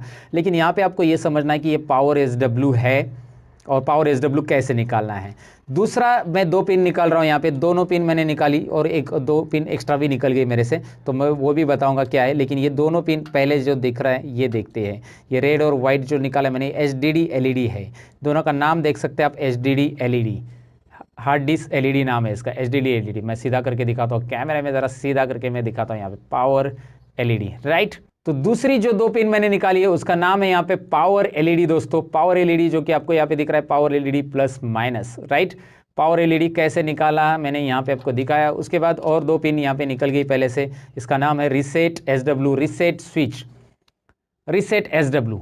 ये रीसेट बटन के लिए यूज़ किया जाता है, जो कि हमारा रिस्टार्ट करते हैं ना हमारे कंप्यूटर, तो रिस्टार्ट बटन जो फ्रंट पैनल में आगे की तरफ, उसके लिए ये रीसेट SW है। और लास्ट पिन जो है वो है HDD LED, जो मुझे ऑलरेडी पता है, तो मैं इसे निकाल देता हूँ और आपको दिखाता हूँ HDD LED। सो ऐसे 4 पिन रहती है, देखिए, power SW, then power LED, then उसके बाद रीसेट SW और उसके बाद HDD LED। ये चारों पिन फ्रंट पैनल में लगती है और ये फ्रंट पैनल इस तरह से यहाँ पे कलर में दिया है। लेकिन मेरे केस में, मेरे मदरबोर्ड में इस तरह से कलर में है, ज़रूरी नहीं कि आपके मदरबोर्ड में भी ऐसा फ्रंट पैनल कलर में हो। तो आपको उसे आइडेंटिफाई करना है प्रॉपरली। या यहाँ पे आप नोटिस करोगे मदरबोर्ड के ऊपर, तो यहाँ पे फ्रंट पैनल ऐप पैनल करके नाम दिया रहता है, ऐप पैनल। हर एक मदरबोर्ड में यहाँ पे ऐप पैनल नाम है। हर एक मदरबोर्ड में अगर आप देखोगे तो यहाँ पे ऐप पैनल करके नाम रहता है, ऐप पैनल। आपको ध्यान से देखना है, यहाँ पे ऐप पैनल है, मतलब उस फ्रंट पैनल की इधर लिखा रहता है। अब मैं स्विच लगा, मतलब यहाँ पे पिन वापस लगा देता हूँ ताकि आपको पता चले कि कैसे लगाना है इसको, क्योंकि हमने अटैच करना, हमने डीअटैच करना तो जान लिया, लेकिन अटैच करना भी जानना बहुत ज़रूरी है, इसलिए तुरंत मैं बता देता हूँ। यहाँ पे सबसे पहले मैं लगा देता हूँ HDD LED जो हमने निकाला था, HDD LED यहाँ पे दिख रहा है, और ये मैं यहाँ पे लगा रहा हूँ। अब मैंने इसे ऐसा लगाया HDD LED, तो मैंने यहाँ पे देखिए वाइट जो वायर है वो अंदर की तरफ रखी है। ज़्यादातर आप वाइट वायर अंदर की तरफ रखिए, जो वाइट वायर रहेगी आपके इसमें HDD LED केस में, क्योंकि आप देखोगे तो वैसे HDD LED में यहाँ पे आपको प्लस माइनस दिखाई दे रहा है, और उसके हिसाब से वाइट या अंदर होना चाहिए प्लस माइनस में, राइट। तो उसके बाद यहाँ पे मैं आपको दिखाऊं कि मैं रीसेट लगाना चाहता हूँ, तो रीसेट SW ये भी मेरा कैसा रहेगा मैं आपको दिखा देता हूँ। रीसेट SW में भी वाइट अंदर रहेगा, और मैं इस तरह से लगा देता हूँ। लेकिन ये पिन जो है रीसेट SW आपने उल्टा भी लगा दिया ना तो कोई इशू नहीं होता है, मैंने खुद नोटिस किया है। आपने ऐसा उल्टा भी लगा दिया तो भी चलेगा, ऐसा लगा दिया वाइट अंदर रहेगा तो भी चलेगा, या ब्लैक अंदर रहेगा तो भी। रीसेट के बारे में कोई प्रॉब्लम नहीं है, लेकिन HDD में प्लस माइनस लिखा रहता है HDD LED में, तो आप ऐसे लगाओ जैसे मैंने बताया है। उसके बाद यहाँ पे आ रहा है, ये एक प्लस माइनस ही है, इसमें भी आपको वाइट केबल अंदर रखना है और इसे लगा देना है, यानी कि HDD LED जो है HDD LED प्लस माइनस इस तरह से, तो वाइट केबल अंदर की तरफ रहेगी इसमें भी, और रेड केबल बाहर की तरफ। तो मैं इसे अटैच करके डायरेक्टली आपको दिखा देता हूँ। मैं इसे प्रॉपरली पकड़ता हूँ और दोनों को एक साथ लगा देता हूँ। कभी कभी ये दोनों अलग अलग होते हैं, कभी कभी ये जॉइंट भी होते हैं, तो आपको लगाने में कोई प्रॉब्लम नहीं आती। अलग अलग होंगे तो यहाँ पे थोड़ा सा एक साथ पकड़ने में इनको प्रॉब्लम हो जाता है। तो यहाँ पे मैंने उसे लगा दिया HDD LED को, और पावर SW को आपने उल्टा भी लगा दिया, सीधा भी लगा दिया तो भी चलेगा। फिलहाल पावर SW नाम बाहर रहे इस डायरेक्शन में मैं लगा रहा हूँ, तो दोनों साइड से नाम जो है बाहर रहे, इस साइड से मैंने ऐसा लगा दिया है इसको। और ज़्यादातर आपको ये दिख रहा है कि यहाँ पे एक बात नोटिस करनी है कि ये चारों जो पिन है उसमें एक उसके बाजू की एक पिन खाली रहती है हमेशा, और जो बाजू की पिन खाली रहती है उस साइड का रहता है रीसेट SW बटन। यहाँ पे एक पिन दिखाई दे रही है, यहाँ पे पिन है एक्स्ट्रा, और जो मैंने खाली छोड़ दी है तो उस पिन में के साइड में रहता है रीसेट SW, और एक एम्प्टी पिन है, या पिन ही नहीं उसकी जगह, नीडल्स ही नहीं वहाँ पे, तो वहाँ पे रहता है पावर SW जो कि यहाँ पे इस साइड में लगाया गया है। तो इस तरह से फ्रंट पैनल लगाना रहता है। ये बड़ी दिक्कत रहती है बहुत सारे लोगों की कि फ्रंट पैनल मैंने निकाल लिया, अब कैसे लगाएं। तो मैंने तो कोशिश की यहाँ पे समझाने की। एक इमेज में यहाँ पे दिखा रहा हूँ फ्रंट पैनल की, CPU की, जो आपके स्क्रीन पे ऊपर दिखाई दे रही है अभी, और इस इमेज को देखकर आप समझ सकते हैं कि फ्रंट पैनल का कनेक्शन कैसे रहता है। जनरली फ्रंट पैनल आपको जब निकाल रहे हो मदरबोर्ड या डीअटैच करो तभी ध्यान से देखना है कि कैसे लगाया गया है। उसके बाद या फिर आप रिकॉर्डिंग करके रखो आपके कैमरा में, और दोबारा लगाते समय उसे फिर से ये करो, मतलब नोटिस करो, क्योंकि आप पहली बार कर रहे हो तो थोड़ा सा कंफ्यूजन तो बढ़ ही जाता है केबल का, और आप केबल से इतना फैमिलियर नहीं रहोगे, इलेक्ट्रॉनिक पार्ट से इतना फैमिलियर नहीं रहोगे, तो ये प्रॉब्लम्स होती रहती है आपके साथ। मैंने नोटिस की बहुत सारे स्टूडेंट भूल जाते हैं कहाँ से कौन सी केबल निकाली, इसलिए अच्छा है कि शूट कर लो ना, आपके पास मोबाइल रहेगा तो। और फिलहाल यहाँ पे देखिए, इस केबल को मैं दिखाता हूँ आपको। यहाँ पे इस तरफ अभी ये जो केबल मैं निकाल रहा हूँ ये है USB हमारा, ये फ्रंट USB है। आगे की तरफ जो हम पेन ड्राइव वगैरह लगाते हैं ना, उसके लिए फ्रंट USB। फ्रंट USB में एक नोटिस करना है कि इसमें 9 पिन्स आपको दिखाई देगी। वैसे 80 केबल्स रहते हैं, लेकिन 9 पिन्स इसलिए रहता है क्योंकि यहाँ पे 9 होल इसलिए रहते हैं क्योंकि यहाँ पे अटैच करते समय आपसे गलती से एक पिन है ना एक्स्ट्रा, मतलब उल्टा ना लगे इसलिए। तो 10 नंबर की पिन यहाँ पे है ही नहीं, 9 पिन्स 9 होल्स है इसमें, और इसमें भी 9 पिन्स दिखाई देगी, लेकिन इसमें 8 पिन ही एक्टिव रहती है। 8 पिन से ही डेटा ट्रांसफर होता है। इधर देखो आप, इसमें 2 केबल तो है ही नहीं इसके अंदर, राइट। तो ये बस आपको अटैच करते समय गलती ना हो आपसे, इसीलिए दिया गया है क्योंकि आप उल्टा ना लगाए। तो जिस साइड में आपको दिख रहा है कि पिन ही नहीं है उस साइड में यहाँ पे देखना है, इसमें USB में इधर नीडल नहीं है, इस साइड में भी इधर ये नहीं है, तो प्रॉपरली उसे वैसे लगा देना है। यहाँ पे मैंने लगा दिया, ये फ्रंट USB, और उसी के बाजू में आपको मिल रहा है दूसरा USB, फ्रंट USB 2, USB 1 व USB 2 ऐसा रहता है। उसके साथ में ये फ्रंट ऑडियो है जो कि ऑलरेडी निकाला गया है, पहले से निकाला था। फ्रंट ऑडियो दिख रहा है, ये फ्रंट ऑडियो में 9th नंबर की पिन एम्प्टी है, दिखाई दे रहा है, यहाँ पे 9th नंबर की पिन नहीं है। USB और ऑडियो में ये फ़र्क रहता है। फ्रंट ऑडियो आप तुरंत ध्यान से देख सकते हैं, फ्रंट ऑडियो में 9th नंबर की पिन नहीं है, और USB में जो है 10th नंबर की पिन यहाँ पे नहीं रहती है। तो यहाँ पे फ्रंट ऑडियो लगाया कहाँ पे जाता है मैं आपको दिखाता हूँ। ये फ्रंट ऑडियो यहाँ पे दिख रहा है। और यहाँ पे देखिए ये 9th नंबर की पिन इस नीडल में, 9th नंबर की नीडल इसमें मिस है, तो इसको मैं ऐसा लूँगा और यहाँ पे मैं ऐसे लगा दूंगा फ्रंट ऑडियो को। राइट, इस तरह से ये फ्रंट ऑडियो लगा देते हैं। तो मदरबोर्ड के बाद मतलब मदरबोर्ड के सारे पार्ट्स को मैंने बता दिया कि कैसे इसके ऊपर पिन अटैच करते हैं, नहीं करते हैं। और यहाँ पे ये पिन लगा देते हैं। ये CPU फैन है, ये CPU का फ़ैन उसकी वजह से चलेगा दोस्तों। यहाँ पे इसको लगा देना है। अब यहाँ पे आपको ये समझ में आया कि CPU का फ़ैन कैसे लगाना है, रैम कैसे निकालना है, लगाना है, एक बार बता देता हूँ। यहाँ पे देखिए रैम का ये लॉक है, इसको ऐसा प्रेस कर देना है, ये भी प्रेस कर देना है और ये खुल गया। Wow, interesting. इसको आपको क्लीन करना रहेगा, लेकिन क्लीन करने के लिए आप इरेज़र जो रहता है ना स्कूल में यूज़ करते हो, वो इरेज़र लीजिए और इसके ऊपर रब कीजिए। ये जो गोल्डन पॉइंट्स है, अगर इसमें कुछ डस्ट है तो उसे क्लीन करने के लिए आप इरेज़र यूज़ कर सकते हैं दोस्तों, इरेज़र यूज़ करना है। ये रैम कैसा रहता है, क्या रहता है, यहाँ पे देखिए मैं आपको बता देता हूँ। यहाँ पे दिखाई दे रहा है लेबल में DDR3 रैम है ये, और 2 GB रैम है। राइट, DDR3 यहाँ पे दिखाई दे रहा है, 2 GB रैम। राइट, यहाँ पे ये आपको बता देता हूँ कि रैम के बारे में मैं डिटेल में आपको आगे बताऊँगा कि रैम कैसे काम करता है, रैम कौन सा लगाना चाहिए आपके PC में, कौन सा रैम यूज़फुल रहेगा, या फिर आप रैम अपग्रेड करना चाहते हो तो क्या क्या चीज़ें ध्यान में रखनी है, सारी चीज़ें होंगी दोस्तों। फिलहाल तो रैम को लगा देते हैं। यहाँ पे ये नॉच जो दिख रहा है ना, खांचा, ये खांचे ऐसे लेकर ये खांचा यहाँ पे देखना है, यहाँ पे भी, तो वो बराबर खांचे में जाना चाहिए। उल्टा रैम लगाएंगे ना ऐसे कभी नहीं बैठेगा दोस्तों। ऐसा लगाएंगे तो कितना भी ज़बरदस्ती करो नहीं लगेगा, टूट जाएगा। वहाँ पे ज़बरदस्ती करेंगे तो, ज़बरदस्ती नहीं करना है, नहीं लग रहा है तो उसे देखना है कि उल्टी तरफ यहाँ पे नॉच पे नॉच है ना आना चाहिए, जो है वहाँ पे राइट बैठ जाएगा। यहाँ पे मैंने इसे लगा दिया और मैं इसे प्रेस करूँगा, ये लॉक वाइट वाला ऑटोमेटिक बंद हो जाएगा। इधर का वाइट लॉक देखिए, मैं प्रेस करता हूँ बंद। ऐसे आपके पास 2 रैम है तो दोनों भी लगा देना है यहाँ पे। चलो ठीक है, मैंने इसमें बता दिया कि रैम कैसे लगाना है। अभी हम दोबारा पावर लगा देते हैं, ये वाला पावर लगा देते हैं, ATX पावर कनेक्टर, सॉरी इस तरफ इसका लॉक है, ऐसा लगाना है। मैं उल्टा लगा रहा था, वहाँ पे नहीं लगेगा वो। उसके बाद मुझे लगाना है यहाँ पे ये वाला पावर, कौन सा पावर है यहाँ पे, सॉरी 12 वोल्ट पावर कनेक्टर, ये हम लगा देते हैं। चलिए इसे देखिए, ये लॉक है, इसे लगाते समय लॉक प्रेस करने की वैसे भी ज़रूरत नहीं है, निकालते समय लॉक प्रेस करना है, लग गया। कभी कभी ये लॉक बहुत तंग करता है, निकालते समय बहुत पैक रहता है, मैंने बहुत सारे मदरबोर्ड में देखा है बहुत पैक रहता है वो। चलो ठीक है, वो तो देख लिया हमने कैसे लगाना है। साटा केबल कैसे लगानी वो मैं आपको बताने की ज़रूरत नहीं लगता है मुझे अभी। साटा केबल कैसे लगानी एकदम सिंपल है, मैंने कैसे निकालना है वो बताया, तो लगानी कैसे एकदम सिंपल है। हाँ, वो बता देता हूँ कि यहाँ पे देखिए, यहाँ पे साटा केबल में एक खांचा रहता है इस तरह का, यल एंगल जैसा खांचा है, तो ये खांचा जैसा वहाँ पे है, इसमें वैसे लगा देना है मदरबोर्ड के ऊपर। उल्टा लगाने से वो लगने वाला नहीं है। तो देखिए मैं इस तरफ रख रहा हूँ, लगा रहा हूँ, ये लग गया। वैसे ही और एक साटा केबल है मेरा जो कि DVD राइटर का है, एक हार्ड डिस्क का, एक DVD राइटर का, 2। मैं कोई भी साटा में कोई भी साटा पोर्ट में ये साटा केबल लगाए तो भी चलेगा, कोई ज़रूरी नहीं कि इसमें एक पर्टिकुलर में लगाएं, आप किसी में भी लगा सकते हैं। और फिर यहाँ पे हार्ड डिस्क में इस तरह से ये देखिए, ये यहाँ पे भी खांचा है, प्रॉपरली खांचे से लेकर खांचा ये करना है, मिला देना है और इसे पैक कर देना है। और इसके लिए एक साटा पावर केबल भी लगेगा, और साटा पावर केबल भी इसमें भी वैसे ही रहता है, एक तरफ से, एक ध्यान से देखेंगे तो खांचा रहता है, ज़रा ध्यान से देखा करिए। और फिर उसे यहाँ पे पावर केबल को लगा देना है। साटा पावर केबल है साटा हार्ड डिस्क के लिए, और ये इसी तरह से लगा दिया। अब हार्ड डिस्क को आपको स्क्रू लगा के फिट कर देना है, बस। अब हमने जान लिया कि इंटरनल पार्ट्स कैसे कनेक्ट करने, यानी कंप्यूटर को असेंबल कैसे करना है। बेसिकली आपने सीख लिया कि मदरबोर्ड के ऊपर अलग अलग कनेक्शन कैसे लगते हैं। लेकिन आप ये बात जानने में इंटरेस्टेड होंगे कि भाई अगर हमारा कंप्यूटर बंद है तो बेसिकली ट्रबल शूट कैसे करते हैं। ट्रबल शूट का मतलब होता है ट्रबल यानी प्रॉब्लम, राइट, और उसे शूट करना यानी कि प्रॉब्लम को सॉल्व करना। तो हम ये देखेंगे कि अगर हमारे कंप्यूटर में डिस्प्ले नहीं आ रहा है तो कहाँ पे एरर हो सकता है, क्या रैम में एरर है, क्या SMPS में एरर, या कहाँ पे एग्जैक्टली एरर क्या है, उसे कैसे ट्रबल शूट करते हैं, इस पार्ट में हम जानने वाले। तो चलिए बढ़ते इस पार्ट की तरफ।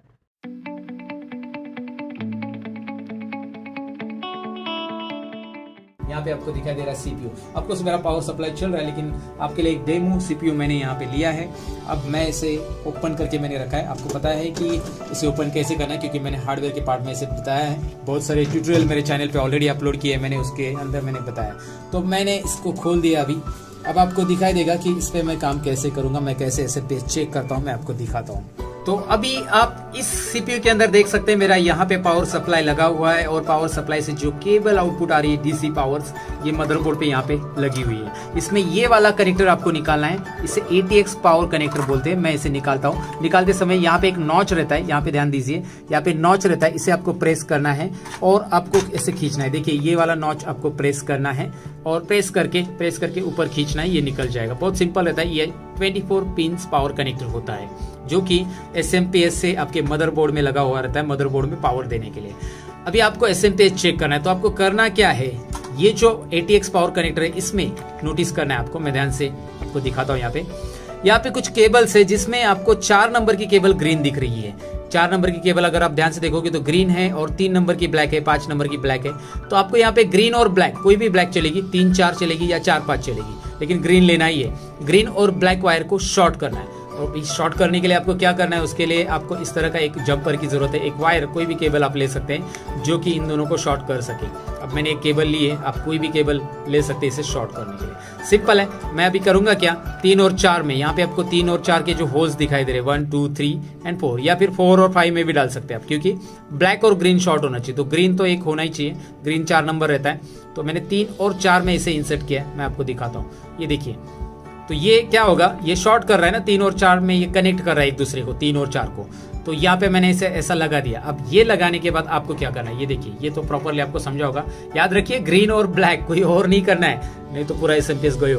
ओके, तो ऐसा बिल्कुल मत कीजिए। मैंने जो बताया ग्रीन और ब्लैक, ये हर एक SMPS में स्टैंडर्ड कलर रहते हैं और यही आपको शॉर्ट करने, कोई भी कंप्यूटर रहने दो उसके SMPS में आपको यही मिलने वाला है। कोई भी ब्रांड का SMPS रहने दो, सर्कल ब्रांड का SMPS हो, आईबॉल ब्रांड का SMPS हो, या कोई भी ब्रांड का, तो आपको यहाँ पे ये वाली केबल इस तरह से लगानी है।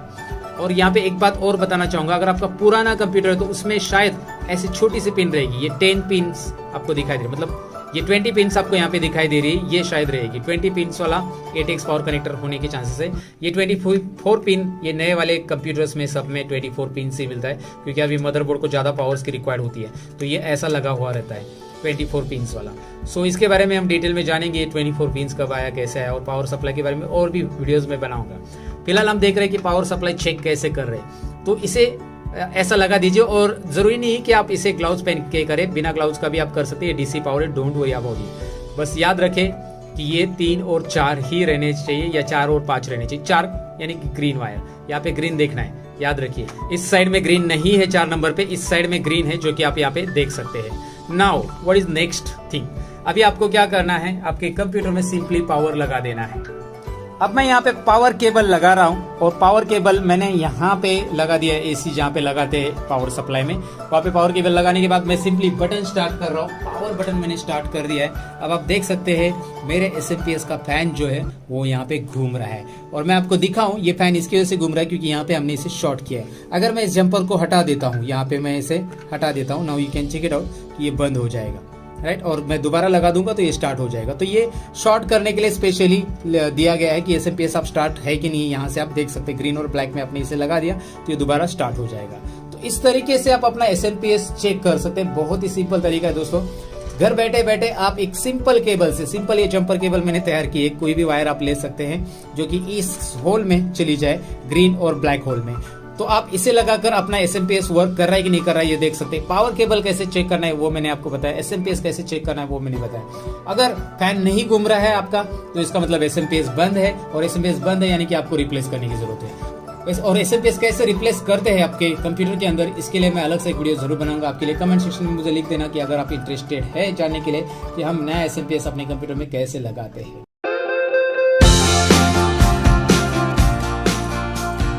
तो चलिए, आपका SMPS नहीं चल रहा है तो मैंने आपको बताया कि SMPS को ट्रबल शूट करने के लिए आपको बेसिकली करना क्या है। इस जंपर की मदद से आप इसे ट्रबल शूट कर सकते हैं, राइट। जंपर आपने लगा दिया तो SMPS चालू है नहीं चालू है यहाँ पे आपको दिखाई दे रहा है। जैसे ये जंपर लगाया SMPS चालू है। लेकिन अब मैं ये चेक करना चाहता हूँ कि SMPS में जो आउटपुट आ रहा है अलग अलग, यहाँ पे जो केबल्स आ रही है उसमें वो पावर आ रही कि नहीं आ रही है। पावर कैसे चेक करना है मैं आपको बेसिकली एक एग्जाम्पल के तौर पर बताना चाहूँगा। लेकिन पावर चेक करने के लिए मैंने ये 2 नीडल्स यहाँ पे आपको दिखाई दे रहे हैं ना, 2 हेडल्स है, नीडल्स आप बोल सकते हैं। ये लिए ये क्या है बेसिकली, यहाँ पे आप देख सकते हैं ये कनेक्शंस कहाँ पे जा रहे हैं, ये मल्टीमीटर में लगाए हुए। तो ये मल्टीमीटर आपको खरीदना चाहिए अगर आपको हार्डवेयर थोड़ा सा एडवांस लेवल पे सीखना है। तो भाई 150-200 रुपये तो खर्चा करना पड़ेगा। ये 150-200 रुपये में ही आ जाता है मल्टीमीटर। और यहाँ पे देख सकते हैं मैंने इसे डीसी पे रखा है क्योंकि मुझे डीसी पावर चेक करना है। ये डीसी पावर इस तरफ होता है, यहाँ पे एसी पावर चेक कर सकते हैं आप, और यहाँ पे आप चेक कर सकते हैं रेजिस्टेंस, जैसे ओम का साइन आपको दिखाई दे रहा है। तो मल्टीमीटर का फिलहाल तो हम डीसी पावर चेक कर रहे हैं, तो यहाँ पे मैंने डीसी पे रखा है। यहाँ पे रीडिंग 00 दिख रही है। अब मैं क्या करूँगा, मेरा एसएमपीएस चालू है, आप देख सकते हैं यहाँ पे फैन घूम रहा है। ये वाले एसएमपीएस में देख सकते हैं, ये मैंने दूसरा सीपीयू लिया है, पिछली बार दूसरा सीपीयू था, तो अभी यहाँ पे दूसरा सीपीयू दिखाई दे रहा है। यहाँ पे एसएमपीएस का फैन आपको क्लियरली दिख रहा है कि घूम रहा है। अब मैं आपको ये दिखाना चाहूँगा कि ये आपको जो दिखाई दे रहा है पावर केबल, ओके, मतलब यहाँ पे ये वाली लेता हूँ मैं, ये 12 वोल्ट वाली है। तो ये येलो केबल में 12 वोल्ट पावर रहता है, लेकिन ज़रूरी नहीं कि 12 वोल्ट ही रहेगा, कभी 11.5 आ सकता है, कभी 13 भी आ सकता है। तो अभी हम बेसिकली चेक करते हैं कि कितना वोल्ट है इसके अंदर। तो यहाँ पे ये जो ब्लैक नीडल है वो आपको इसमें इनपुट कर देनी, यहाँ पे ब्लैक वायर के अंदर। तो मैं आपको दिखाता हूँ, सिंपली आप देख सकते हैं यहाँ पे मैं इनपुट कर रहा हूँ, और उसके बाद हम देखेंगे कि भाई मल्टीमीटर में क्या रिफ्लेक्शन आ रहा है। तो यहाँ पे मैं इसे दिखाता हूँ, अभी आप इसे मैं लगा रहा हूँ, और अभी आप मल्टीमीटर में देख सकते हैं कि वहाँ पे कुछ रीडिंग्स आ रही है जो कि 14 पॉइंट है ना समथिंग, यहाँ पे रीडिंग आपको दिखाई दे रही है। सो ये यहाँ पे रीडिंग्स आ रही है 14 वोल्ट, यहाँ पे आपको दिखा रहा है इसके अंदर 14 वोल्ट पावर्ड है। अब इसके अंदर 14 वोल्ट बेसिकली क्यों है, क्योंकि ये जो मेरा एसएमपीएस है, यहाँ पे एसएमपीएस की तरफ आप देख सकते हैं, मैं आपको दिखाता हूँ, ये 450 वैट का है। जनरली इतने वैट का एसएमपीएस नहीं रहता। ये एक सर्कल का मैंने थोड़ा सा महंगा वाला एसएमपीएस लिया है, जिसके ये एसएमपीएस अगर आपके कैबिनेट में है तो आप ग्राफिक कार्ड वगैरह भी यूज़ कर सकते हैं, इतना बड़ा एसएमपीएस है अच्छा वाला। तो इस एसएमपीएस की वजह से लगभग ये 14 वोल्ट आपको दिखा रहा है। जनरली आप अपने एसएमपीएस के लिए चेक करोगे, ये जो पावर है वो आपको 12 वोल्ट ही दिखाई देगा। तो चलिए मैंने 12 वोल्ट पावर चेक किया, और एक पावर मैं आपको चेक करके दिखाता हूँ। यहाँ पे एसएमपीएस मेरा ऑलरेडी रनिंग में है, आप देख सकते हैं वहाँ पे फैन घूम रहा है, और चालू में हमें चेक करना पड़ेगा तभी तो पता चलेगा। आपको इसे ब्लैक में लगाना है, याद रखो ये नीडल्स को आपको ब्लैक में लगाना है। कोई भी एक ब्लैक पकड़ो आप किसी का भी ब्लैक, इसका भी ब्लैक लेंगे तो भी चलेगा, कोई प्रॉब्लम नहीं है। इसे ब्लैक में मैं अभी लगा रहा हूँ, यहाँ पे आप देख सकते हैं ब्लैक में लगा रहा हूँ, और इधर से मैं अभी ऑरेंज में लगा रहा हूँ। ये पहली पिन मैं चेक कर रहा हूँ। अभी आप मल्टीमीटर में देख सकते हैं यहाँ पे लगभग 3.5 वोल्ट आना चाहिए, इस केस में 4 वोल्ट आ रहा है, क्योंकि यहाँ पे 3 to 4 वोल्ट के बीच में आएगा अगर आप ऑरेंज में लगाते हो तो। ऑरेंज के बाद मैं रेड में चेक करके दिखाता हूँ आपको। रेड में लगा के मैं आपको दिखा रहा हूँ अभी रेड कनेक्शंस, यहाँ पे आप देख सकते हैं ये 4 नंबर का, तो वहाँ पे आप देख सकते हैं रेड में कितना आ रहा है, मल्टीमीटर पे चेक कीजिए 6.15 वोल्ट दिख रहा है। लगभग ये 5 वोल्ट रहता है अगर आप स्टैंडर्ड एसएमपीएस में देखोगे, या फिर आप गूगल पे भी चेक करोगे तो ये रेड का जो पावर है आपको 5 वोल्ट दिखाई देगा एसएमपीएस का। ओके, तो जनरली हम ये लाइव चेक कर रहे हैं और ये एसएमपीएस के साथ चेक कर रहे हैं, तो हमें इतना पावर यहाँ पे दिखाई दे रहा है। तो बेसिकली आप ऐसे चेक कर सकते हैं मल्टीमीटर के जरिए कि आपके एसएमपीएस में पावर जो आ रही है वो एग्जैक्ट आ रही है कि नहीं आ रही, कौन से केबल में पावर नहीं आ रही है, जैसे ये 12 वोल्ट कनेक्टर में नहीं आ रही है, या फिर यहाँ पे कोई पावर नहीं आ रही है। तो यहाँ पे बेसिकली ये पावर चेक करने का एक तरीका मैंने आपको बताया कि मल्टीमीटर के जरिए पावर चेक कैसे किया जाता है। डीसी पावर बेसिकली हम चेक कर सकते हैं। तो भाई अभी आपने देखा कि एसएमपीएस का ट्रबल शूटिंग कैसे करना है, लेकिन बेसिकली एसएमपीएस में ट्रबल शूटिंग तब करना रहता है जब आपको पावर नहीं आ रहा है। लेकिन अभी अब पावर आ रहा है, लेकिन कंप्यूटर में से आवाज़ आ रही है, जैसे कि बीप साउंड आ रहा है, 3 बार बीप साउंड आ रहा है, बीप बीप बीप, मैं आवाज़ निकाल रहा हूँ। ओके, तो ऐसा साउंड आ रहा है, फिर डिस्प्ले कुछ भी नहीं आ रहा है। ऐसा अगर आपका इशू है तो आपको ट्रबल शूटिंग में क्या देखना है, आपको रैम की तरफ जाना है और रैम को क्लीन करना है। ये रैम आपको दिखाई दे रहा है, जो कि मैंने आपको पहले ही बताया इसके बारे में। तो यहाँ पे मैं से ये लॉक को मैं प्रेस कर रहा हूँ, इसे मैं निकाल रहा हूँ, और इसका निकाल के मैं साफ़ करूँगा। इसे मैं इरेजर से साफ़ करूँगा। ये रहा इरेजर बहुत पुराना है एक्चुअली, ये मैं काफ़ी अरसे से इसे यूज़ करते आ रहा हूँ, इसलिए पुराना है। बट हमें इरेजर की यहाँ पे ज़रूरत इसलिए क्योंकि ये गोल्डन पॉइंट यहाँ पे हमें क्लीन करने, कोई भी इरेजर चलेगा, पर आपको ये गोल्डन पॉइंट के ऊपर ही इस इरेजर से ऐसा ड्रैग करना। याद रखिए यहाँ पे जो आईसीज है उसको मतलब इरेजर का टच नहीं होना चाहिए, बस ये गोल्डन पॉइंट को खींचना। मैंने ऑलरेडी इस रैम को क्लीन किया है, बस आपको एग्जांपल दिखा रहा हूँ। मैं इसके ऊपर ऐसे इस तरफ भी करूँगा और इस तरफ भी, दोनों साइड रैम को जो गोल्डन पॉइंट आपको दिखाई दे रहे हैं, बस आपको यहाँ पे इस तरह से इसे क्लीन करना है। सिंपल तरीका है रैम को क्लीन करने का, मतलब ऐसा एक ही बार नहीं ड्रैग करना है, ऐसे आपको घिसना है इसके ऊपर अच्छे से, और यहाँ पे जो भी जंग लगा है वो निकलना चाहिए। क्योंकि क्या होता है कि बहुत सारी बार आप 10-15 दिन कंप्यूटर बंद रखते हो, तो उस टाइम पे इसके ऊपर थोड़ा सा जंग लगता है या डस्ट जमा होती है, तो उसकी वजह से डिस्प्ले नहीं आता है, बीप साउंड आता रहता है। तो डिस्प्ले नहीं आने का कारण एक रैम हो सकता है, रैम के अलावा भी कई और कारण है, लेकिन रैम का एक मेन कारण है जो कि बीप साउंड आता है। लेकिन कई बार ऐसा होता है कि सिस्टम में से बीप साउंड नहीं आता है, क्योंकि जो एरर डिटेक्टर स्पीकर रहता है ना सिस्टम के मदरबोर्ड पे, वो नहीं रहता। आपके केस में अगर स्पीकर नहीं है, एक इंटरनल स्पीकर रहता है छोटा सा, जो एरर अगर है आपके सिस्टम में तो वो बताता है। जैसे आप सिस्टम चालू करते ही कभी कभी देखा होगा कि एक बीप साउंड आता है। बीप साउंड मतलब एवरीथिंग इज ओके, और उसके बाद सिस्टम चालू हो जाता है। तो अगर आपके सिस्टम में कोई भी एरर है तो स्पीकर में से एक बीप नहीं, मल्टीपल बीप आते हैं। एक बीप आ गया मतलब नो एरर, आपका सिस्टम ओके, वो चालू हो जाएगा। लेकिन आपके सिस्टम में वो स्पीकर ही नहीं है जो छोटा सा रहता है। मेरे केस में देखिए, मेरे मदरबोर्ड में वो स्पीकर अभी आपको दिखाओ तो नहीं है यहाँ पे, तो मेरे सिस्टम में वो बीप साउंड नहीं आता है, राइट। तो आपके केस में भी वो छोटा सा स्पीकर रहता है। मैं उसका चाहिए तो इमेज यहाँ पे स्क्रीन पे ऊपर आपको दिखा रहा हूँ। ये छोटा सा स्पीकर है जो कि आपके मदरबोर्ड के ऊपर रहता है, उसकी वजह से आपको बीप साउंड सुनाई देता है। और एक सिंगल बीप आया तो आपका सिस्टम ओके चालू हो गया, लेकिन आपको मल्टीपल बीप सुनाई दे रहे हैं तो समझ जाना कि रैम को आपको क्लीन करना है, राइट। ओके, ये तो आपको मैंने बताया डिस्प्ले नहीं आने का कारण रैम क्लीन करना। रैम को दोबारा लगा दो। लगाना कैसे, नॉच पे नॉच, ये नॉच उल्टा है यहाँ पे आपको, ये देखिए इस तरफ नॉच पे नॉच लगा देना है, प्रॉपरली लगाना है। इसको उल्टा लगाएंगे तो लगेगा नहीं, ज़बरदस्ती तो करनी नहीं है, राइट। इन डिवाइसेस के साथ बिल्कुल ज़बरदस्ती मत करो, सीधा लगाओ और प्रेस करो हल्का सा, बस ये दोनों लॉक ऑटोमेटिक लग जाते हैं। That's it.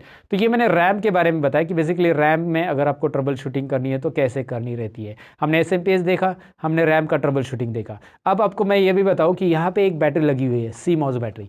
अब इसका क्या ट्रबल शूटिंग रहता है, ये सिंपल है। अगर आपके कंप्यूटर में टाइम प्रॉपर नहीं आ रहा है तो इस CMOS बैटरी का मतलब एक्सपायरी डेट आ गया है या एक्सपायर हो गया है, याद रखो। तो ये मैं आपको बता देता हूँ, इसे निकालना कैसे। ये देखिए स्क्रू ड्राइवर से मैं यहाँ पे प्रेस कर रहा हूँ, सिंपल, ये प्रेस किया, ये निकल गया। ये CMOS बैटरी, ये टाइम जनरेट करती है आपके सिस्टम में, अप टू डेट टाइम रखती है। आप जो भी फाइल सेव करते हो सारा का सारा इसकी वजह से आ रहा है। आप कंप्यूटर बंद करते हो अभी सपोज, तो कल सुबह चालू करते हो तो कल सुबह का टाइमिंग आएगा, अभी का टाइमिंग नहीं आएगा। लेकिन अगर ये बैटरी खत्म हो गई तो भाई 12 बजेंगे मिनटू से जब भी आप सिस्टम चालू करेंगे तो 12 ही बजे है आपके सिस्टम में दिखाई देंगे, 12 से टाइमिंग हमेशा चालू होगा। तो ये बात याद रखनी है आपको।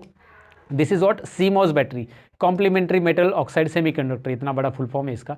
लेकिन फुल फॉर्म का क्या करोगे, लेकिन याद रखना है ये CMOS बैटरी बायोस को अप टू डेट रखती है, और इसके लिए आपको बस 75 रुपये स्पेंड करने हैं, ज़्यादा से ज़्यादा 75-50 रुपीज़ में भी आ जाती है। इसे आपको खरीदना है, 3 साल इसकी लाइफ रहती है। आप अगर सिस्टम ले चुके नया नया तो डोंट वरी अबाउट इट, 3 साल चलती है, उसके बाद आपको इसको बदलना है। बदलने के लिए कुछ नहीं है, सिंपल है, यहाँ से निकालना है, हार्डवेयर की दुकान में मिल जाती है। लेकिन इसकी ज़रूरत क्यों है, क्योंकि टाइम प्रॉपरली जनरेट हो जाए। एक ट्रबल शूटिंग याद रखो जो कि इंपॉर्टेंट चीज़ें हैं। बाकी सारी ट्रबल शूटिंग ऐसी कि केबल निकालो और केबल प्रॉपर लगाओ, चालू हो जाता है। अब एक इंपॉर्टेंट ट्रबल शूटिंग होती है जो कि होती है CPU की। अब आपको यहाँ पे CPU पे ज़्यादा डस्ट दिखाई दे रही है, और ये जितनी ज़्यादा डस्ट होती जाएगी उतना ज़्यादा CPU हीट होगा, और कई बार ऐसा होगा कि 2 घंटे के बाद कंप्यूटर चलने के बाद बंद हो जाएगा, राइट।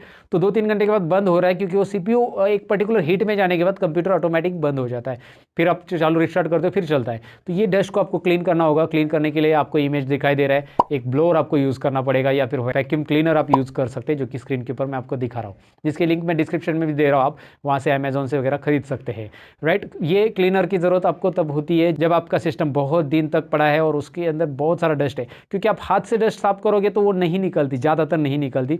इसे आप हवा से साफ करोगे तो वो अच्छे और क्लीन हो जाती है, इसलिए ब्लोअर का इस्तेमाल करो। अगर आप एक हार्डवेयर इंजीनियर बनना चाहते हो तो ये क्लीनर वगैरह आपके साथ हमेशा रखो, ताकि आप प्रॉपरली सर्विस लोगों को दे सके, उनका सिस्टम प्रॉपर क्लीन कर सके।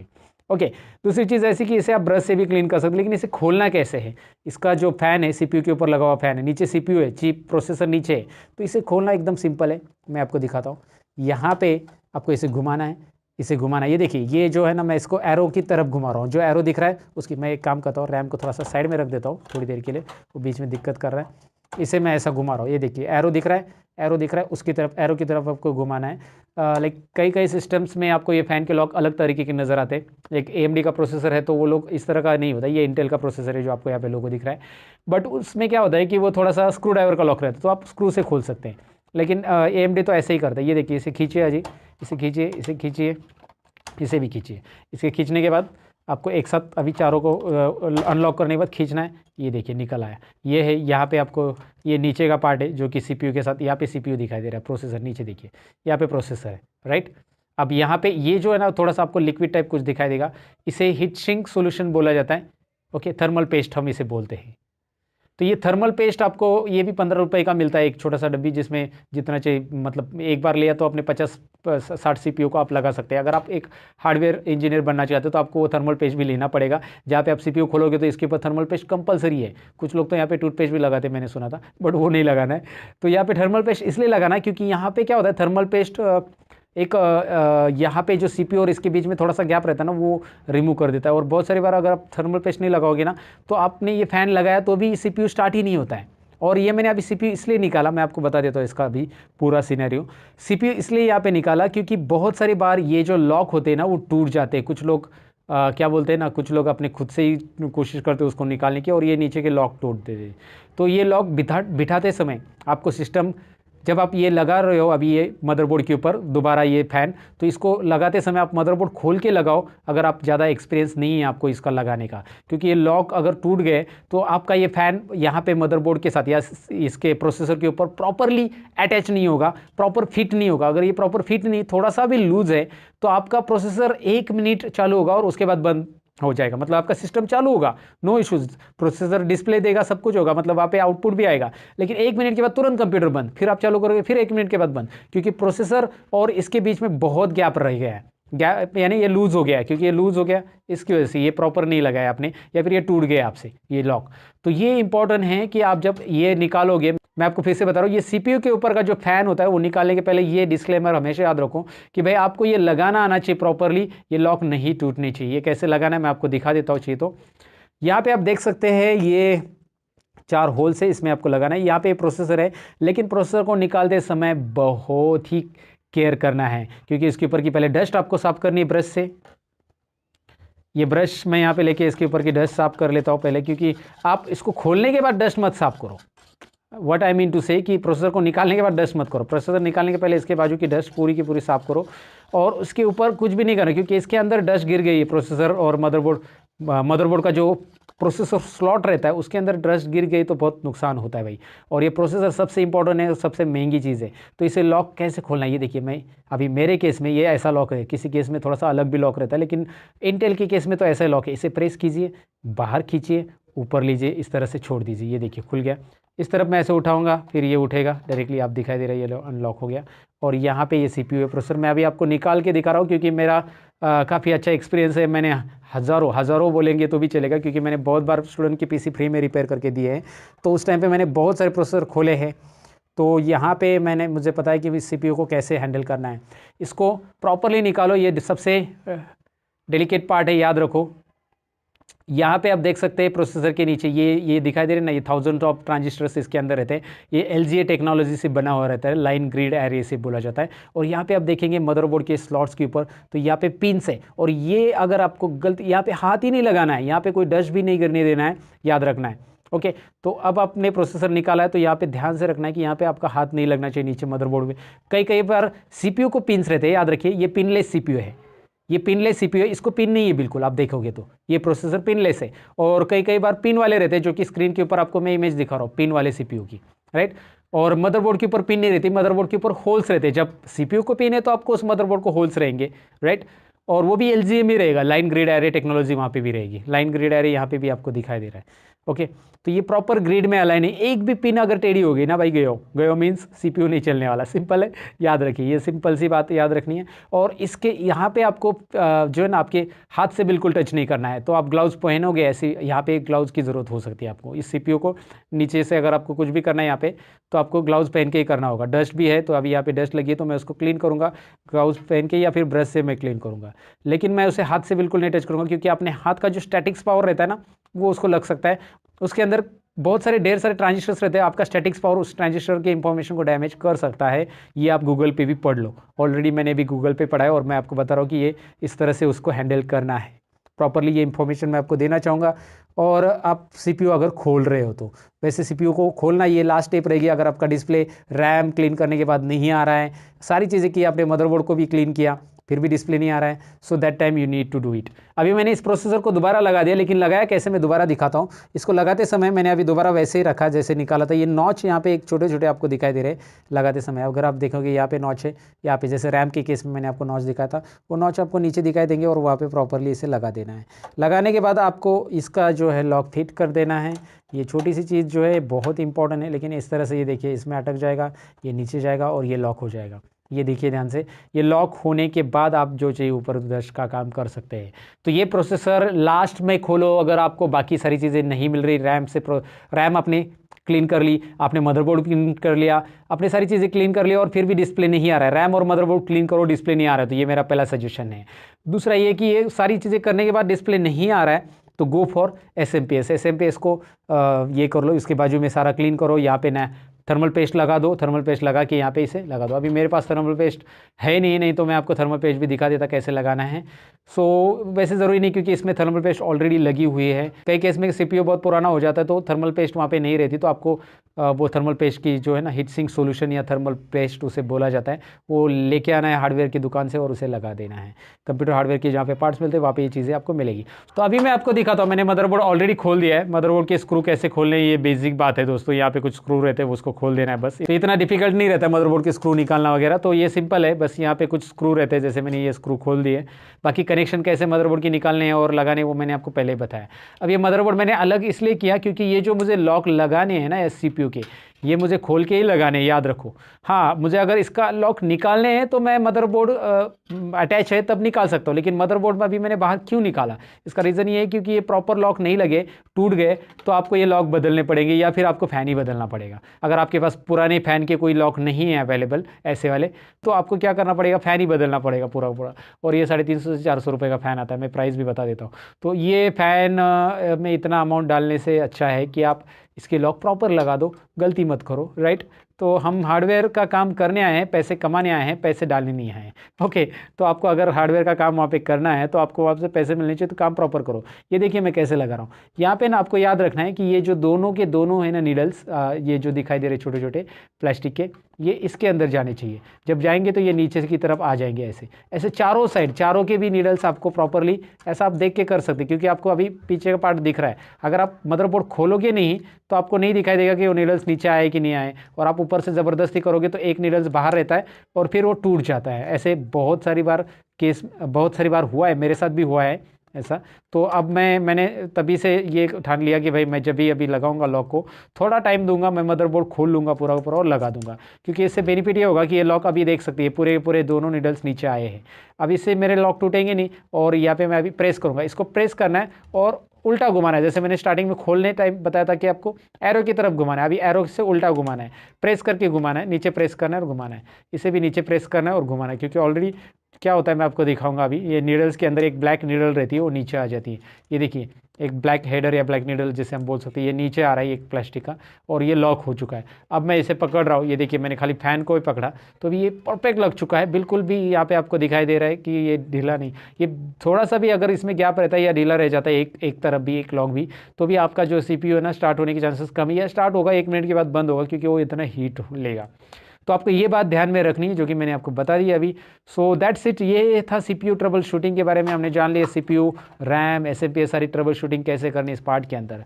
और ये पसंद आया हो तो लाइक शेयर और कमेंट ज़रूर कीजिएगा दोस्तों, क्योंकि मैंने मेहनत ली आपको बताने के लिए, तो आप थोड़ी सी मेहनत लीजिए लाइक और शेयर करने के लिए। कमेंट भी कीजिए कैसे लगा ये ट्रबल शूटिंग का पार्ट। और ज़्यादा एडवांस लेवल के कोर्सेज सीखने तो डिस्क्रिप्शन में हमारी वेबसाइट भी दी है, वहाँ पे भी चेक कर सकते हैं। अब हम आगे के पार्ट की तरफ बढ़ते हैं। तो भाई ट्रबल शूटिंग तो जान लिया, लेकिन ट्रबल शूटिंग के दौरान मैंने बताया था कि अगर आपका विंडोज़ करप्ट हो गया तो उसे रीइंस्टॉल करने की ज़रूरत पड़ेगी। तो रीइंस्टॉल करने की प्रोसेस कैसे रहती है, तो उसके लिए बूटेबल पेन ड्राइव कैसे बनाया जाता है, इंस्टॉलेशन के दौरान हार्ड डिस्क के पार्टीशंस कैसे किए जाते हैं, ये सारी चीज़ें एक ही वीडियो में, मतलब इस पार्ट में मैं आपको बताने वाला हूँ। तो चलिए इस पार्ट की तरफ बढ़ते हैं।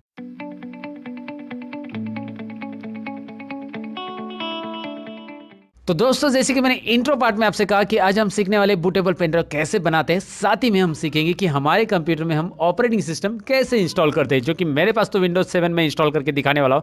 वैसे तो मार्केट में विंडोज 10 भी चालू है, आपको पता है, लेकिन इसके लिए क्या क्या चीज़ें रिक्वायर्ड रहती है। सबसे पहले तो आपके पास एक पेन ड्राइव रहना चाहिए लगभग 8 GB का, और 8 GB से कम वाला पेन ड्राइव है तो उसमें बूटेबल बनना बहुत मुश्किल है, राइट। सो मैंने यहाँ पे पेन ड्राइव लिया है और मेरे कंप्यूटर को मैं अटैच करके, यानी लैपटॉप को मैं अटैच कर रहा हूँ। और यहाँ पे जैसे मैं माई कंप्यूटर में जाऊँगा लैपटॉप की, यानी दिस PC, मेरा विंडोज 10 है यहाँ पे इस लैपटॉप में, इसलिए दिस PC में जाऊँगा तो यहाँ पे आपको दिखाई दे रहा है मेरा पेन ड्राइव ये कनेक्टेड। इसका नाम दरअसल CD-ROM करके आया है, नाम आप बदल भी सकते हैं, आप इसका नाम यहाँ से रीनेम कर सकते हैं। इसका नाम CD-ROM नहीं है, ये मेरा पेन ड्राइव है, तो मैं इसका बूटेबल पेन ड्राइव बनाने वाला हूँ, तो मैं इसका नाम बूटेबल ऐसा भी रख सकता हूँ, राइट। आप कुछ भी नाम दे सकते हैं, तो मैंने यहाँ पे नाम दे दिया है बूटेबल। सो ये पेन ड्राइव का नाम अब कैसे चेंज करना है आपको समझ में, नाम दरअसल चेंज करने की ज़रूरत नहीं, मैंने बस बताया आपको चेंज कैसे करना है।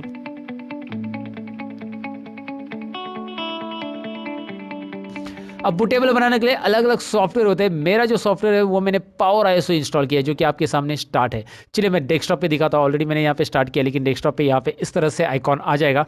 पावर आईएसओ सॉफ्टवेयर कैसे इंस्टॉल करना है अगर आपको नहीं पता है तो मैं बताऊं कि ये बहुत सिंपल है। तो ये देखिए गूगल पे पावर आईएसओ सर्च करने के बाद पावर आईएसओ लिंक पे क्लिक कीजिए और यहाँ पे डाउनलोड ऑप्शन आता है। डाउनलोड सेक्शन में जाकर आप पावर आईएसओ आपके लिए जो पावर आईएसओ रिक्वायर्ड है, जैसे 32 बीट वाला रिक्वायर्ड है या 64 बीट वाला रिक्वायर्ड है, मैंने 64 बीट वाला डाउनलोड किया है। यहाँ पे क्लिक करके डाउनलोड कीजिए, रन कीजिए और नेक्स्ट नेक्स्ट करके इंस्टॉल कीजिए। बहुत ही सिंपल है इंस्टॉलेशन। सबसे पहले पावर आईएसओ डाउनलोड करके रखिए अगर आपको बूटेबल पेन ड्राइव बनाना है, और साथ ही में आपके पास रहना चाहिए एक विंडोज़ का ओएस फाइल, और ओएस फाइल यानी ISO file I mean.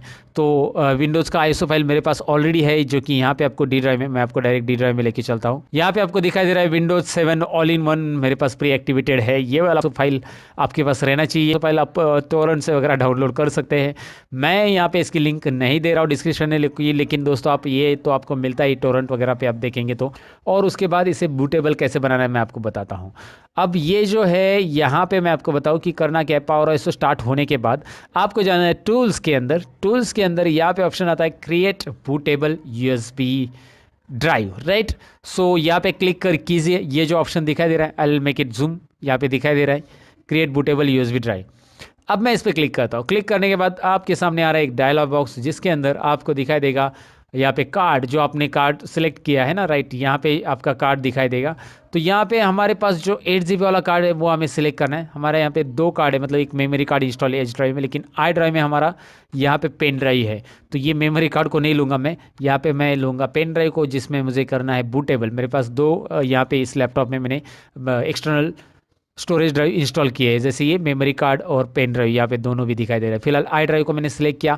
Image file यानी कि आईएसओ फाइल जो मैंने बोली थी विंडोज़ की, वो मैं इस फोल्डर पे क्लिक करूँगा और फोल्डर पे क्लिक करने के बाद डी ड्राइव में चला जाऊँगा और वहाँ से मैं विंडोज़ की ये all in one pre activated वाली आईएसओ फाइल मैं यहाँ पे दे रहा हूँ, मतलब सिलेक्ट कर रहा हूँ। ओपन करूँगा, यहाँ पे वो सिलेक्ट हो चुकी है और उसके बाद आपको करना है यहाँ पे स्टार्ट बटन पे क्लिक। जैसे ही आप स्टार्ट करोगे ये चालू हो जाएगा बूटिंग। ये देखिए यहाँ पे वो पेन ड्राइव के अंदर जितना भी डेटा है वो पूरा इरेज कर देगा, पूरा बता रहा है और रिटर्न हो जाएगा। येस, पेन ड्राइव का डेटा मुझे इंपॉर्टेंट नहीं है, वैसे भी उसमें कुछ डेटा नहीं है, तो मैं उसे और रिटर्न कर रहा हूँ और यहाँ पे पेन ड्राइव की पूरी फाइल क्लियर हो जाएगी। अब मैं बताऊं कि ये जो परसेंटेज है 100% होने के बाद यहाँ पे बूटेबल तो रेडी हो जाएगा, लेकिन ये बूटेबल पेन ड्राइव के अंदर बाकी का जो स्पेस है, मतलब इसमें सपोज 3-4 GB अगर बूटेबल फाइल लेता है विंडोज़ की, 3.7 लगभग GB लेगा वो, या 4 GB भी ले सकता है, तो वो बाकी का जो स्पेस है वो आप यूज़ कर सकते हैं एज अ कुछ ड्राइव, कुछ फोल्डर्स, कुछ फाइल्स आपके स्टोर करने के लिए। लेकिन उस फाइल को बिल्कुल हाथ नहीं लगाना है बूटेबल, क्योंकि वो फाइल्स में से कोई एक फाइल आपने डिलीट कर दी तो भी फाइल रन, मतलब बूटेबल पेन ड्राइव वहाँ पे काम नहीं करेगा। तो आप उसके अलावा नया फोल्डर बना के उसके अंदर और कुछ स्टोर कर सकते हैं। यहाँ पे कुछ 10 से 15 मिनट में ये बूटेबल पेन ड्राइव रेडी हो जाएगा। फिर ये रेडी होने के बाद उसके बाद हम देखेंगे कि इससे हम अपना कंप्यूटर कैसे फॉर्मेट कर सकते हैं, वो भी स्टेप बाय स्टेप सीखेंगे। विंडोज 7 कैसे इंस्टॉल करना है वो मैं आपको बता रहा हूँ। वैसे तो मैं आपको बताऊँ कि विंडोज 10 अभी चल रहा है, मैंने आपको बताया मेरे लैपटॉप में भी यहाँ पे विंडोज 10 है। आप विंडोज 10 की भी आईएसओ फाइल इस तरह से ही बूट कर सकते हैं, उसके लिए भी कोई बड़ा लॉजिक नहीं है। सो चलिए इसे होने देते हैं, फिर हम लोग अपना फॉर्मेटिंग स्टार्ट करते हैं।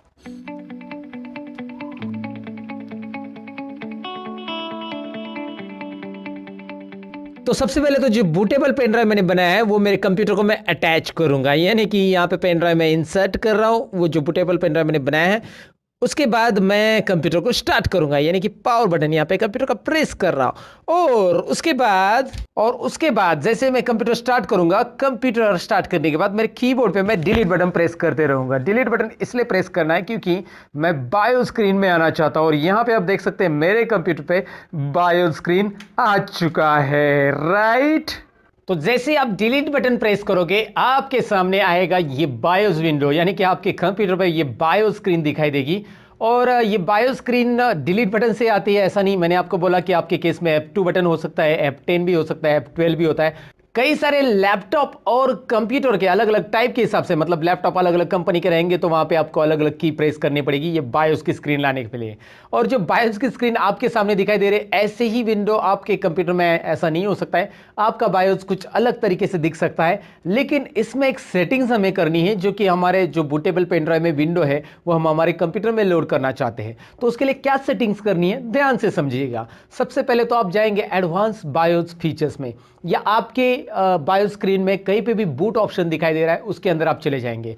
सो एडवांस बायोस फीचर में मैं यहां पे चला जा रहा हूं और यहां पे हार्ड डिस्क ड्राइव्स को मैं सिलेक्ट करूंगा। ये दिखाई दे रहा है, ये ऑप्शन मैं सिलेक्ट कर रहा हूं, इसके आगे मेरा सिलेक्शन है और यहां पे प्रेस एंटर करके लिखा आ रहा है। तो मैं प्रेस एंटर करूंगा तो मैं हार्ड डिस्क ड्राइव के सिलेक्शन में आ जाऊंगा, जिसमें फर्स्ट ड्राइव, सेकंड ड्राइव और थर्ड ड्राइव ऐसा दिखाई दे रहा है। फर्स्ट ड्राइव पे मेरे पास एक हार्ड डिस्क है, सेकंड ड्राइव पे भी एक और हार्ड डिस्क है, मतलब मेरे इस कंप्यूटर में 2 हार्ड डिस्क लगाई हुई है। आपके केस में यहाँ पे एक हार्ड डिस्क और एक पेन ड्राइव यही दिखाई देंगे, और फर्स्ट ड्राइव और सेकंड ड्राइव ऐसे दिखाई देगा, क्योंकि अगर आपके कंप्यूटर में 2 ही हार्ड डिस्क, मतलब एक ही हार्ड डिस्क है, तो मेरे कंप्यूटर में 2 हार्ड डिस्क है, इस केस में ऐसा दिखाई दे रहा है। मैं पहले बता देता हूँ, यहाँ पे 2 SATA हार्ड डिस्क आ रही है, एक सैमसंग की है, एक सीगेट की है, जिसका सीरियल नंबर आपको यहाँ पे दिखाई दे रहा है। और यहाँ पे जो आ रहा है वो पेन ड्राइव आ रहा है, जो कि USB SanDisk का पेन ड्राइव मैंने कनेक्ट किया हुआ है, जो बूटेबल पेन ड्राइव है।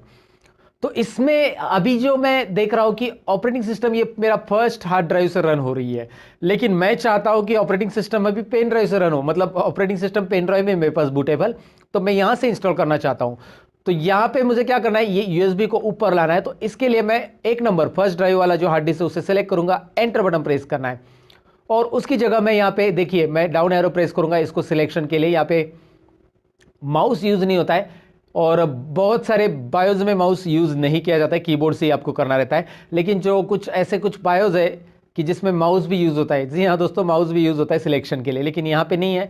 तो फिलहाल आप कीबोर्ड से डाउन एरो प्रेस करके सिलेक्ट कीजिए, जिसमें मैंने एंटर कर दिया USB SanDisk को। तो यहाँ पे फर्स्ट ड्राइव पे आ रहा है USB SanDisk, राइट।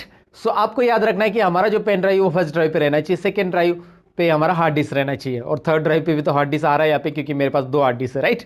सो अभी मैं F10 करूंगा। यहाँ पे F10 मतलब इस सेटिंग्स को मुझे सेव करना है। अब ये जो सेटिंग्स मैंने की है, टोटली सेटिंग्स आपको दिखाई दे रही है, ये सेटिंग्स आपको ध्यान में रखनी है, ताकि आप अपने पेन ड्राइव को ऊपर रखोगे तो ही उसमें से ऑपरेटिंग सिस्टम रीड होगा, नया OS आप इंस्टॉल कर सकते हैं। चलिए मैं यहाँ पे ओके कर देता हूँ। यहाँ पे ओके करना है आपको, मतलब एंटर बटन प्रेस करना है, और जैसे आप एंटर बटन प्रेस करोगे यहाँ पे ये रिस्टार्ट होगा आपका कंप्यूटर। यहाँ पे दिखाई दे रहा है मेरे कंप्यूटर में मेरी स्क्रीन सामने कैमरा लगा है वो भी दिख रहा है।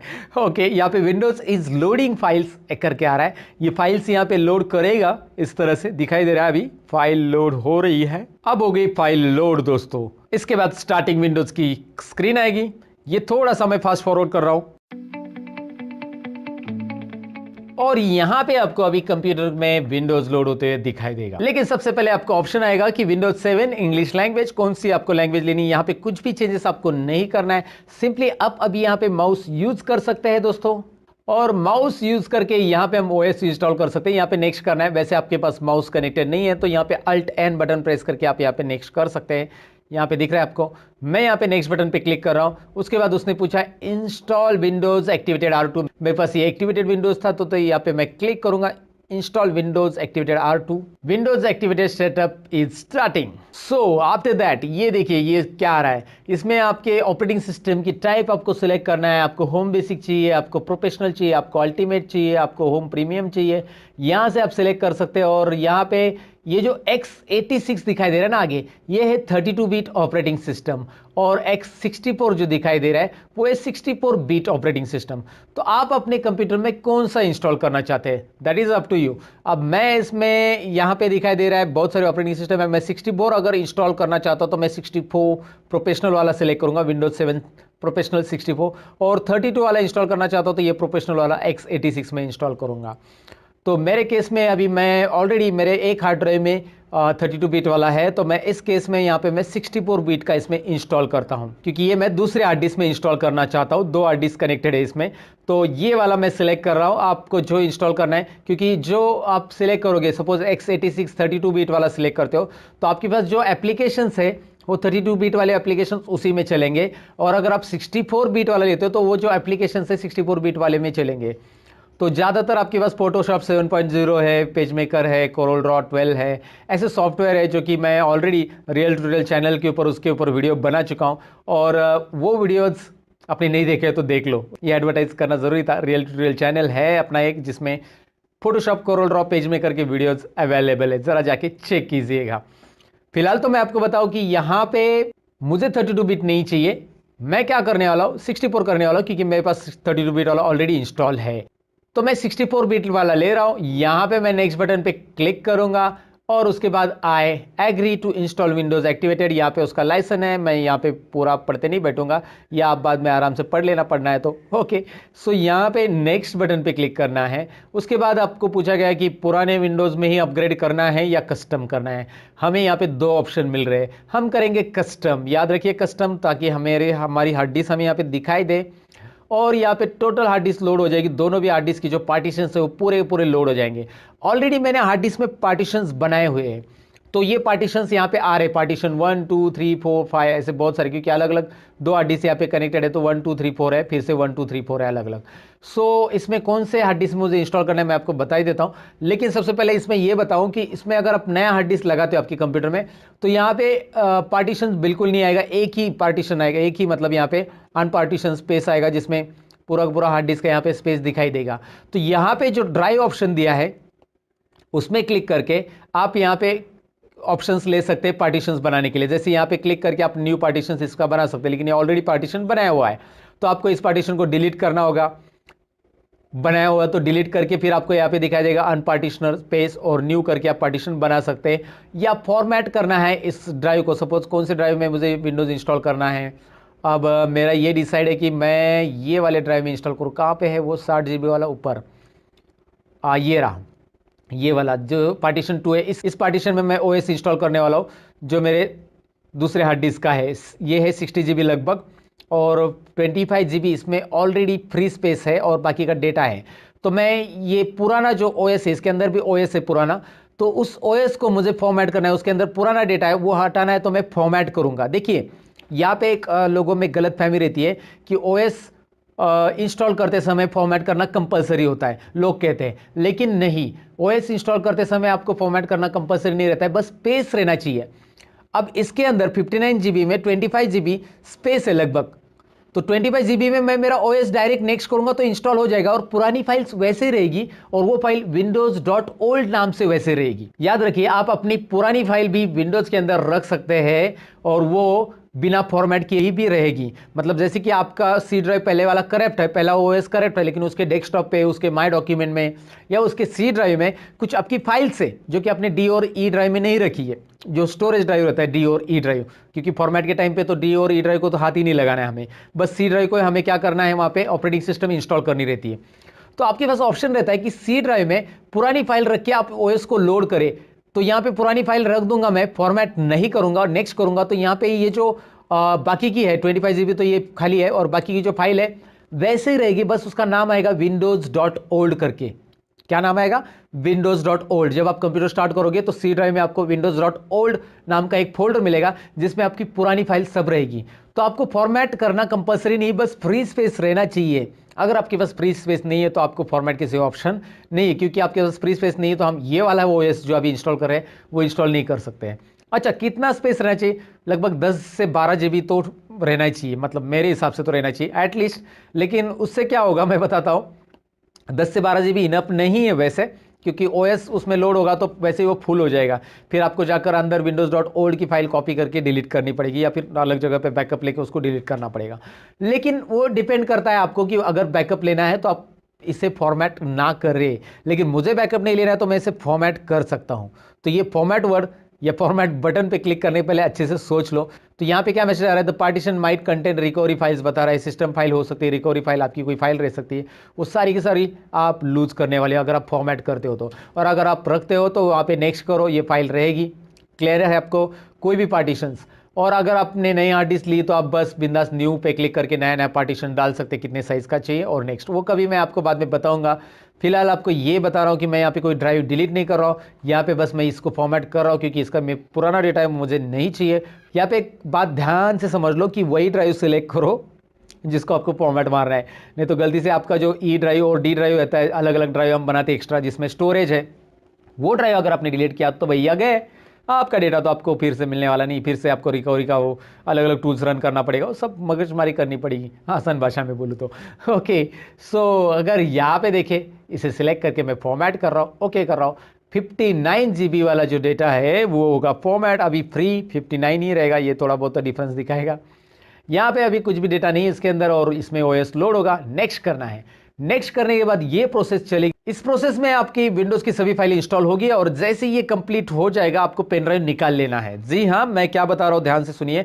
इस प्रोसेस को कंप्लीट होने के बाद आपको अपना पेन ड्राइव निकाल लेना है, क्योंकि फिर से पेन ड्राइव से हमें OS बूट नहीं करनी है। अभी हमारा OS ऑलरेडी इंस्टॉल है तो वो स्टार्ट हो जाएगा डायरेक्ट। आप पेन ड्राइव निकाल लोगे तो हमारे हार्ड डिस्क के अंदर OS जिस ड्राइव में लोड हो गया उस ड्राइव से ही ये डायरेक्टली ऑपरेटिंग सिस्टम OS यानी ऑपरेटिंग सिस्टम लोड हो जाएगा दोस्तों। तो आपको पेन ड्राइव की ज़रूरत नहीं है। ये प्रोसेस कंप्लीट होने के बाद कंप्यूटर रिस्टार्ट होता है, रिस्टार्ट होते ही आपको पेन ड्राइव निकाल लेना है, राइट। सो इसे थोड़ा सा फास्ट फॉरवर्ड मैं अभी कर देता हूं और ये हो रहा है बाकी के फीचर्स इंस्टॉल और उसके बाद अपडेट्स इंस्टॉलिंग और इसके बाद आएगा कंप्यूटर रिस्टार्ट करने के लिए, राइट। सो अगर आपने यहाँ पे रिस्टार्ट नाउ पे क्लिक किया तो भी चलेगा, वो ऑटोमेटिक वैसे भी कुछ सेकंड के बाद रिस्टार्ट होने वाला है। उसके पहले मुझे अभी करना है पेन ड्राइव रिमूव, तो यहाँ पे मैं पेन ड्राइव को कर रहा हूँ रिमूव, ओके। तो फिर से यहाँ पे OS अभी लोड होगा, लेकिन अभी OS जो लोड होगा वो लोड होने वाला है हार्ड डिस्क से। तो यहाँ पे 2 OS दिख रहे हैं क्योंकि मेरे पास 2 हार्ड डिस्क है। ऊपर वाला OS तो मेरा डिफॉल्ट हार्ड डिस्क है, ये सेकेंड वाला OS मैं सिलेक्ट कर रहा हूँ क्योंकि मैंने अभी इंस्टॉल किया है और मैं इसे एंटर कर देता हूं। सो लिख के आ रहा है setup is updating registry settings. तो यहां पे विंडोज कुछ कर रहा है सेटिंग्स, तो करने दो भैया इसे सेटिंग्स, आप बस देखते रहना है। यहां पे आएगा कंप्लीटिंग इंस्टॉलेशन और ये भी इंस्टॉलेशन हम कंप्लीट होने देंगे। तो जैसे मेरा OS लोड हो जाएगा और कंप्यूटर रिस्टार्ट हो जाएगा तो वहां पे आपको पूछा जाएगा कि आप आपकी कंप्यूटर का नाम क्या रखना चाहते हैं। तो चलिए इस केस में मैं इस कंप्यूटर का नाम रख रहा हूं यहाँ पे सतीश। चलिए मैं इस कंप्यूटर का नाम रख रहा हूँ सतीश और यहाँ पे मैं इसे नेक्स्ट करूँगा। जैसे मैं नेक्स्ट करूँगा वो मुझे पूछेगा पासवर्ड, तो मैं यहाँ पे पासवर्ड एंटर कर दूंगा, कुछ भी पासवर्ड और उसका हिंट आप एंटर कर सकते हैं और नेक्स्ट कीजिएगा। पासवर्ड याद रखिएगा लेकिन ना, जो आप लॉगिन के लिए यूज कर सकते हो उस पासवर्ड को। और यहाँ पे आस्क मी लेटर ये बटन पे आपको क्लिक करना है और फिर यहाँ पे आपको टाइम जोन जो सिलेक्ट करना है वो है +5:30। तो नीचे आ जाइए +5:30, ये रहा चेन्नई कोलकाता। ओके, सो चेन्नई कोलकाता मुंबई दिल्ली ये मैंने सिलेक्ट किया है और नेक्स्ट बटन पे क्लिक करना है। तो अब लिख के आ रहा है प्रिपेयरिंग योर डेस्कटॉप, यानी कि ये डेस्कटॉप हमारा रेडी हो जाएगा हमारे लिए और ये यहाँ पे हो चुका है डेस्कटॉप रेडी। वाओ, तो यहाँ पे बाकी के आइकॉन्स नहीं दिखाई दे रहे हैं, तो उसको लाने के लिए मैं सिंपल करूंगा डेस्कटॉप के ऊपर राइट क्लिक और यहाँ पे पर्सनलाइज ऑप्शन में चला जाऊंगा जिसमें आपको मिलेगा चेंज डेस्कटॉप आइकॉन्स, जिस पे क्लिक करके यहाँ पे आपको बस चेक करना है computer, user file, network, control panel. है ना इंटरेस्टिंग? बस इतना ही चेक कीजिए, अप्लाई कीजिए, ओके कीजिए, आपको मिल जाएंगे बाकी के आइकॉन। राइट, कैसे किया समझ में आना? राइट क्लिक, पर्सनलाइज, बस। और यहां पे क्या करना है, माय कंप्यूटर के ऊपर राइट क्लिक करके प्रॉपर्टीज में जाके देखना है कि हमारी ऑपरेटिंग सिस्टम कौन सी है, विंडोज 7 प्रोफेशनल 64 बीट और इसका रैम वगैरह बाकी की चीजें भी यहाँ पे दिखाई दे रही है। जैसे कि मेरा सीपीयू कौन सा है, Intel R Core 2 Duo CPU है और उसका कितना फ्रीक्वेंसी है, 2.13 फ्रीक्वेंसी, रैम कौन सी है 4 GB और ऑपरेटिंग सिस्टम तो पता चला। नीचे आपको ऑपरेटिंग सिस्टम मिलना चाहिए एक्टिवेटेड, विंडोज इज एक्टिवेटेड, जो कि ऑलरेडी प्री एक्टिवेटेड हमारा विंडोज हमने इंस्टॉल किया है। अब विंडोज़ तो इंस्टॉल कर लिया, लेकिन बहुत सारी बार अगर आप विंडोज़ इंस्टॉल करते हैं अपने कंप्यूटर के अंदर तो प्रॉब्लम ये होता है कि ड्राइवर्स डिटेक्ट नहीं होते हैं। ड्राइवर्स यानी साउंड ड्राइवर, जब आप अपना साउंड का 3.5 mm का जैक कनेक्ट करते हैं अपने सीपीयू के अंदर तो वहाँ पे आवाज़ ही नहीं आती। आप बोलते हैं यार क्या हो गया मेरे सिस्टम के साथ, मैंने तो विंडोज़ प्रॉपर इंस्टॉल कर लिया। तो उस टाइम पे आपको ये देखना है कि साउंड ड्राइवर इंस्टॉल हुआ है कि नहीं हुआ है। नेटवर्क ड्राइवर यानी कि आप इंटरनेट का लैन का कनेक्शन आप लगाते हैं अपने सीपीयू के अंदर, फिर भी इंटरनेट नहीं आता है तो नेटवर्क ड्राइवर की ज़रूरत होती है। तो ऐसे ड्राइवर्स कैसे इंस्टॉल करने हैं ये हम जानने वाले हैं। या फिर आपने प्रिंटर कनेक्ट किया तो उसका भी ड्राइवर की ज़रूरत पड़ती है। सो बेसिकली आपको इन सभी डिवाइसेस को रन करने के लिए ड्राइवर की ज़रूरत होती है और वो ड्राइवर कैसे इंस्टॉल करना है वो डिटेल में जानने वाले। चलिए बढ़ते सिस्टम की तरफ।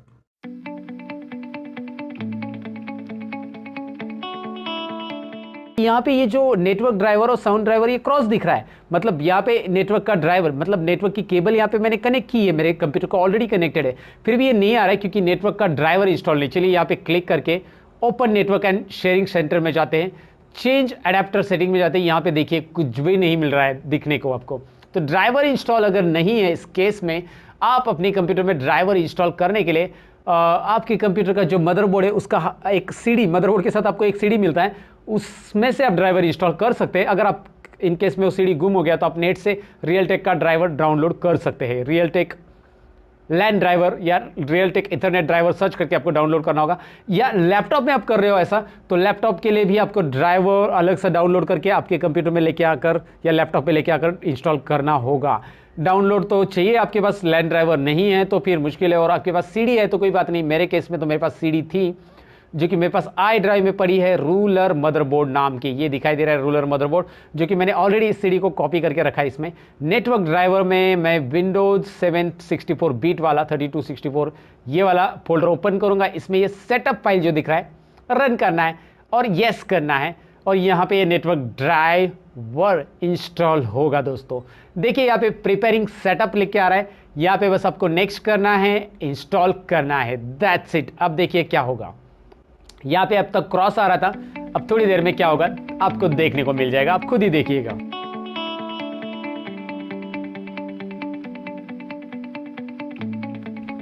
तो यहाँ पे अभी आपको दिख रहा है ये हो गया इंस्टॉल, और मैंने ये फास्ट फॉरवर्ड किया और यहाँ पे फिनिश बटन पे मैं क्लिक करूंगा। यहाँ पे दिखाई दे रहा है नेटवर्क ड्राइवर आ चुका है। मैं इसे होम नेटवर्क, पब्लिक नेटवर्क, जो नेटवर्क रखना चाहता हूँ यहाँ पे फिलहाल मैं पब्लिक नेटवर्क क्लोज कर देता हूँ। ये मेरा नेटवर्क ड्राइवर इंस्टॉल हो गया। वैसे मुझे साउंड ड्राइवर अगर इसमें इंस्टॉल करना है, और मैं यहाँ पे साउंड ड्राइवर में चले जाऊंगा और यहाँ पे विंडोज 7 64 बीट वाला जो साउंड ड्राइवर है वो भी मैं यहाँ पे इंस्टॉल कर देता हूं। तो इस तरह से आपको ड्राइवर इंस्टॉल करने रहेंगे, और ड्राइवर आपको नहीं मिल रहे तो ड्राइवर पैक सॉल्यूशन की ड्राइवर पैक सॉल्यूशन से आप ड्राइवर्स कैसे इंस्टॉल कर सकते हैं अगर आपके पास लैन ड्राइवर और साउंड ड्राइवर आपके कंप्यूटर में या लैपटॉप में सुटेबल नहीं हो रहे हैं तो।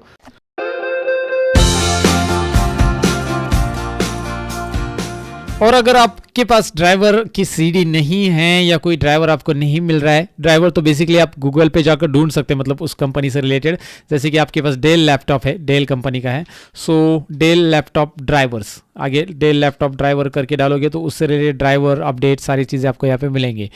तो डेल लैपटॉप वाईफाई ड्राइवर या फिर जो भी ड्राइवर आपको चाहिए, ब्लूटूथ ड्राइवर, तो यहाँ पे जाओ और ड्राइवर्स एंड डाउनलोड्स में से आप डेल के ड्राइवर्स इंस्टॉल कर सकते हैं। लेकिन आपको यूनिवर्सल ड्राइवर चाहिए तो बहुत सारे लोग इसे सर्च करते हैं। देखिए मैंने क्या सर्च किया गूगल की पर, DRP आपको दिखाई दे रहा है, DRP मैंने टाइप किया और मैं एंटर प्रेस कराऊँ, ड्राइवर पैक सॉल्यूशन, इस पर क्लिक कीजिए और इसके बाद इसे इंस्टॉल कीजिए और इस फाइल को रन कीजिए। ऑटोमेटिक ड्राइवर डिटेक्ट करता है, लेकिन मैं इसे अभी रिकमेंड इसलिए नहीं करूँगा क्योंकि ये अनवांटेड ड्राइवर्स भी बहुत सारे डालता रहता है। राइट, ये रियलिटी है और मैंने खुद इसे डाल के देखा ऑलरेडी। आप देखोगे तो बहुत सारे अनवांटेड ड्राइवर्स जो आपकी पीसी को ज़रूरी नहीं वो भी आ जाते हैं। हाँ, रिक्वायर्ड है वो तो आ जाते, लेकिन मैं रिकमेंड हमेशा ये करूँगा कि एक तो जब आप मदरबोर्ड ले रहे हो तो उसका तो आपको ड्राइवर की सीडी मिल ही जाता है, नहीं मिल रहा है डिस्प्ले ड्राइवर का वगैरह तो वो ऑनलाइन उसी वेबसाइट पे अपडेट मिल जाता है जिसका आपने मदरबोर्ड या जो भी लिया है या फिर जो भी ग्राफिक कार्ड लिया है उसका भी वहाँ पे ही मिल जाता है। आपको उसी वेबसाइट से डाउनलोड कर सकते हैं। एनवीडिया का ग्राफिक कार्ड है तो एनवीडिया का डायरेक्टली आपको ड्राइवर मिल जाएगा उसके वेबसाइट से, वहाँ से डाउनलोड करेंगे तो वो बेस्ट रहेगा क्योंकि वो प्रॉपरली वही ड्राइवर आएगा, बाकी ड्राइवर्स नहीं आएंगे। और नहीं मिला तो ये सोल्यूशन रहता है DRP, ड्राइवर पैक सोल्यूशन, ये भी आप इस्तेमाल कर सकते हैं। तो ये ड्राइवर इंस्टॉलेशन के बारे में मैंने आपको बताया यहाँ पे। अब हमने इतनी सारी बातें जान ली, लेकिन हमें डेस्कटॉप की सेटिंग्स पता होनी चाहिए। भाई सेटिंग बहुत इंपॉर्टेंट चीज़ है, सेटिंग हर एक जगह पे यूज़फुल होती है। मैं टेक्निकल सेटिंग की बात कर रहा हूँ, राइट। सो चलिए प्रैक्टिकली हम देखते हैं कि टेक्निकली सेटिंग्स डेस्कटॉप की क्या क्या होती है। मतलब डेस्कटॉप में आइकॉन्स कैसे सेट कर सकते हैं, या फिर यूज़र अकाउंट हम कैसे बना सकते हैं कंट्रोल पैनल के अंदर, या पेरेंटल कंट्रोल कैसे करते हैं, यानी कि पेरेंट्स अपने चाइल्ड्स के ऊपर कंट्रोल कैसे रख सकते हैं अगर वो कंप्यूटर उन्हें यूज़ करने के लिए दे रहे हैं तो प्रैक्टिकली इसे स्क्रीन के ऊपर देखते हैं।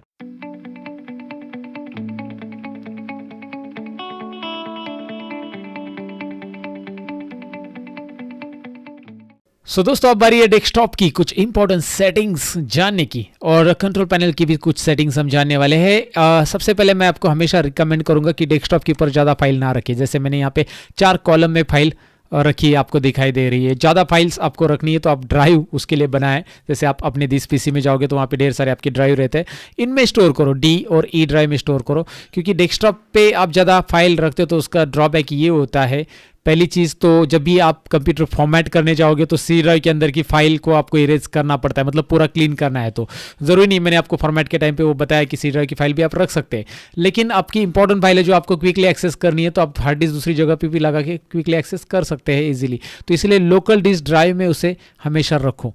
अगर आपको सी ड्राइव फॉर्मेट करने की जरूरत पड़ी तो भी आप कर सकते हैं आसानी से, राइट। और दूसरी चीज़ ऐसी कि डेस्कटॉप पे फाइल इसलिए और नहीं रखना क्योंकि डेस्कटॉप की सारी फाइल सी ड्राइव से बिलोंग करती है, सारी सी ड्राइव में होती है। और यहाँ पे ज़्यादा फाइल अगर आप रखते हो तो आपका मतलब यहाँ पे क्या होता है ना, इंटरफेस भी होता है और ऊपर से ये सारी लोडिंग सी ड्राइव से हो रही फाइल की, तो वहाँ पे थोड़ा सा प्रोसेस स्लो भी हो जाता है, इसलिए डेस्कटॉप पे ज़्यादा फाइल मत रखो। ओके, ये एक इन्फॉर्मेशन मुझे देनी थी। अब कुछ सेटिंग देख लीजिए, राइट क्लिक कीजिए, यहाँ पे देखिए डिस्प्ले सेटिंग्स ऑप्शन आपको सबसे पहले दिखाई दे रहा है। डिस्प्ले सेटिंग्स इसमें सिंपल है। डिस्प्ले सेटिंग्स में हमेशा मैं रिकमेंड करूंगा कि आपको 1080 प्रोपोर्शनल में, मतलब 16:9 प्रोपोर्शनल का जो रिजोल्यूशन रहता है ना उसमें रखो। हाँ, आपका मॉनिटर अगर वो सपोर्ट कर रहा है तो कहीं कहीं पे मॉनिटर थोड़ा सा अलग रहता है, इसलिए वो 1080 में सपोर्ट नहीं करते पुराने मॉनिटर में, लेकिन लेटेस्ट मॉनिटर में 1080 ही सपोर्ट करता है। जैसे कि ये रिजोल्यूशन मेरा वही है 1366768, मतलब 1080 के क्या है ना सीक्वेंस में है, 16:9 के सीक्वेंस में है। 16:9 में ये भी रहता है, याद रखिए 16:9 रिजोल्यूशन ये भी रहता है, और 1920 ये भी 16:9 में। लेकिन ये मॉनिटर सैमसंग का मेरा ये पुराना मॉनिटर है तो इसमें इतना ही सपोर्ट हो रहा है फिलहाल के लिए।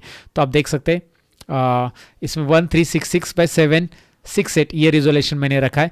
ओके, 100% यहाँ पे रिकमेंड मैं करूँगा। ये सेटिंग्स आपको राइट क्लिक करके मिलेगी, राइट क्लिक डिस्प्ले सेटिंग्स। ये सेटिंग्स आपको इसलिए रखनी रहती है जब आप स्क्रीन रिकॉर्डिंग कर रहे हो तो वो 16:9 में रिकॉर्डिंग आ जाता है। ओके, बेसिकली मैं रिकॉर्डिंग करता हूँ तो मेरा फुल स्क्रीन आपको दिखाई दे रहा है 16:9 रिजोल्यूशन में। दूसरा है कि पर्सनलाइज सेटिंग्स, इसमें कुछ बेसिक सेटिंग्स रहती है जो शायद आपको पता रहेगी, पता है तो आगे मतलब फॉरवर्ड कीजिए वीडियो को फटाफट। जैसे कि यहाँ पे आपको बताया कि आप बैकग्राउंड बदल सकते हैं, राइट। यहाँ से आप बैकग्राउंड जो चाहिए वो यहाँ पे रख सकते हैं, डेस्कटॉप का बैकग्राउंड आपको बदलना है, या फिर ब्राउज करके आप अपना खुद का पिक्चर यहाँ पे रख सकते हैं, कोई भी फोटो आपके पास है वो आप रख सकते हैं। ब्राउज कीजिए, फोटो सिलेक्ट कीजिए, दैट्स इट, वो डेस्कटॉप के बैकग्राउंड में आएगा। बेसिक चीज़ है, right. I don't want to explain it, right, वो आपको पता होनी चाहिए। यहाँ पे कलर्स भी बदल सकते हैं, जैसे ये थीम का कलर है तो आप डार्क लाइट रखना चाहते हैं, ये ऑप्शंस पे क्लिक करके बस क्या बोलते हैं ना, इससे चेक कीजिए किस तरह से ये ऑप्शंस मिल रहे हैं। यहाँ पे आपको रिजल्ट मिलते जाएगा, प्रीव्यू दिखाई देगा। कलर्स आप चेक कर सकते हैं, चेंज कर सकते हैं। लॉक स्क्रीन कैसे डिस्प्ले होनी चाहिए, जैसे लॉक होता है, जैसे विंडोज स्टार्ट करते मतलब आपने पासवर्ड दिया रहेगा तो विंडोज चालू करती है लॉक स्क्रीन आती है, तो वो कैसे दिखनी चाहिए इस तरह से। या फिर इसके लिए यहाँ पे है देखिए पिक्चर ऑप्शन के साथ चाहिए तो ऐसा पिक्चर आएगा, जो आपका बैकग्राउंड का पिक्चर है वही दिखाई देगा। या फिर पिक्चर बदल सकते हैं आप, खुद का भी लॉक स्क्रीन पे पिक्चर रख सकते हैं, और स्लाइड शो भी यहाँ पे रख सकते हैं। तो ये सारे ऑप्शन है ना, क्लिक करके आपको देखने की ज़रूरत है। स्क्रीन टाइम आउट क्या रहेगा, स्क्रीन सेवर सेटिंग्स कैसी होती है। स्क्रीन सेवर मतलब जब आप स्क्रीन पे काम नहीं कर रहे तो स्क्रीन सेवर घूमते रहेगा सामने, तो उसके लिए भी यहाँ पे स्क्रीन सेवर आता है, राइट। स्क्रीन सेवर में जाओ, ये पुराने कंप्यूटर में भी रहा करता था।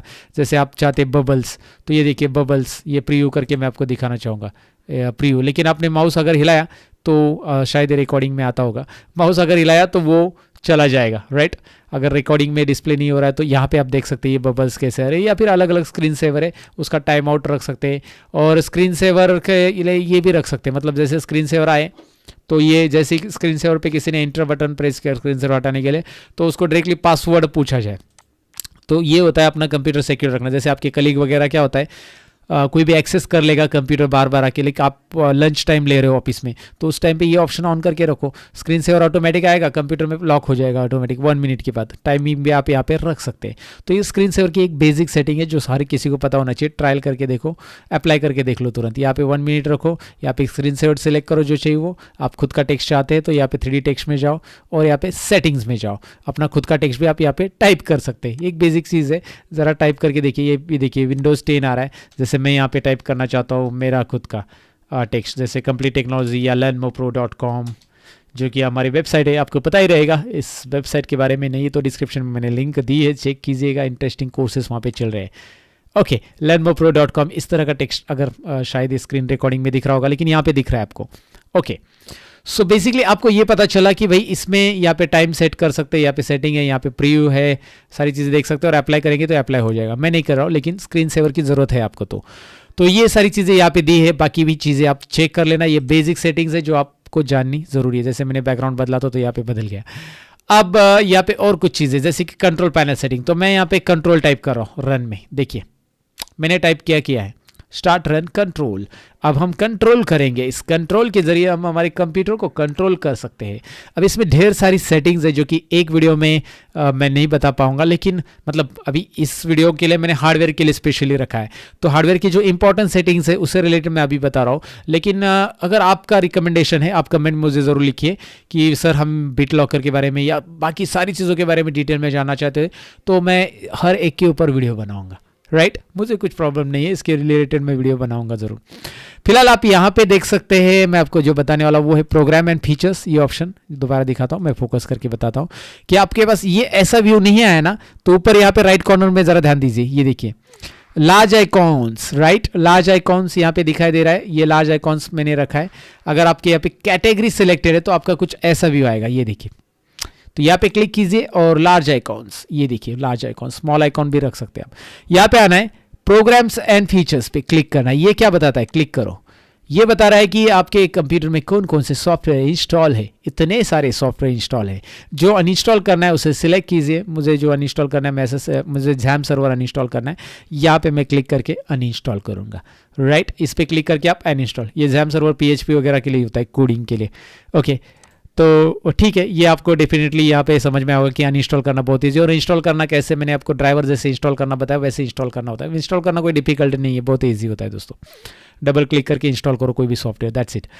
और आजकल बस इजी मेथड है सब सॉफ्टवेयर के। MSI फाइल आती है। MSI फाइल क्या होती है, इसके ऊपर मैंने ऑलरेडी कंप्लीट टेक्नोलॉजी चैनल पर वीडियो बनाया है दोस्तों, देख लेना। और यहाँ पे ये है प्रोग्राम एंड फीचर्स के बाद आपको मैं और चीज़ दिखाना चाहूँगा, ये है यूज़र अकाउंट। जो इंपॉर्टेंट सेटिंग्स है वो हम देख रहे हैं अभी फिलहाल। यूज़र अकाउंट जो आपको पता होना चाहिए, जो कि आपके कंप्यूटर में आपका यूज़र अभी लॉगिन है। जैसे मेरा यूज़र लॉगिन है, लर्न मोड दिखाई दे रहा है, मेरा फोटो भी आ रहा है, क्या बात है। ओके सो यहाँ पे मैं करना चाहता हूँ suppose change your account, account type change करना है, अकाउंट नेम चेंज करना है, या फिर मैनेज अनदर अकाउंट करना है। जो भी चेंजेस करने मैं यहाँ पे क्लिक करूँगा। मुझे फोटो बदलना है, सारी चीज़ें यहाँ पे अवेलेबल रहती है। मुझे पासवर्ड बदलना है, सारी चीज़ें इस सेटिंग में जाकर आप यहाँ पे कर सकते हैं। मैं फिलहाल एक और अकाउंट बना के दिखाना चाहूँगा आपको, क्योंकि यहाँ पे तो ये नाम बदलना वगैरह यहाँ पे सामने क्लिक किया तो मिल जाएगा आपको। बस मैनेज अनदर अकाउंट में जाओ और यहाँ पे add new user PC settings, यहाँ पे क्लिक करना है। देखिए आप विंडोज 7 अगर यूज़ कर रहे हो ना, तो वहाँ पे इस तरह का इंटरफेस नहीं आएगा, थोड़ा सा अलग इंटरफेस आएगा। विंडोज 7 यूज़ कर रहे हो तो कोई बात नहीं, विंडोज 7 जब आप यूज़ करो तो वहाँ पे आप जैसे क्लिक करोगे क्रिएट न्यू अकाउंट आएगा, नाम दे दो और अकाउंट तैयार होगा। सामने सामने इंटरफेस आता है। यहाँ पे वैसे ही विंडोज 10 के अंदर थोड़ी सी चीज़ें अलग होती है। ये विंडोज 10 में मैं रिकॉर्डिंग कर रहा हूँ, तो यहाँ पे अलग क्या है कि यहाँ पे आपको फैमिली मेंबर ऐड करने के लिए ऑप्शन आता है, और यहाँ पे ऐड समवन एल्स। इसमें क्या होता है कि फैमिली मेंबर जब ऐड करते हो आप, कोई बच्चे का अकाउंट वगैरह ऐड करते हो, तो वहाँ पे पर्टिकुलर कुछ चीज़ें आप सेट कर सकते हैं। देखिए यहाँ पे you can help kids to stay safe with appropriate websites को आप यहाँ पे time limits, apps and games को लॉक अनलॉक यहाँ पे करने के फीचर्स रहते हैं। इसके बारे में मैंने ऑलरेडी एक वीडियो बनाया था, पेरेंटल कंट्रोल कैसे डाला जाता है, चाइल्ड पेरेंटल कंट्रोल, वो वेब अपने चैनल के ऊपर अवेलेबल है, वो जरूर देख लेना। मैं आपको आई बटन पे लिंक देता हूँ, डिस्क्रिप्शन में भी लिंक देता हूँ। पेरेंटल कंट्रोल हम कैसे अप्लाई करके कर सकते हैं। फिलहाल ये देखिए ऐड फैमिली मेंबर पे मैं क्लिक कर रहा हूँ।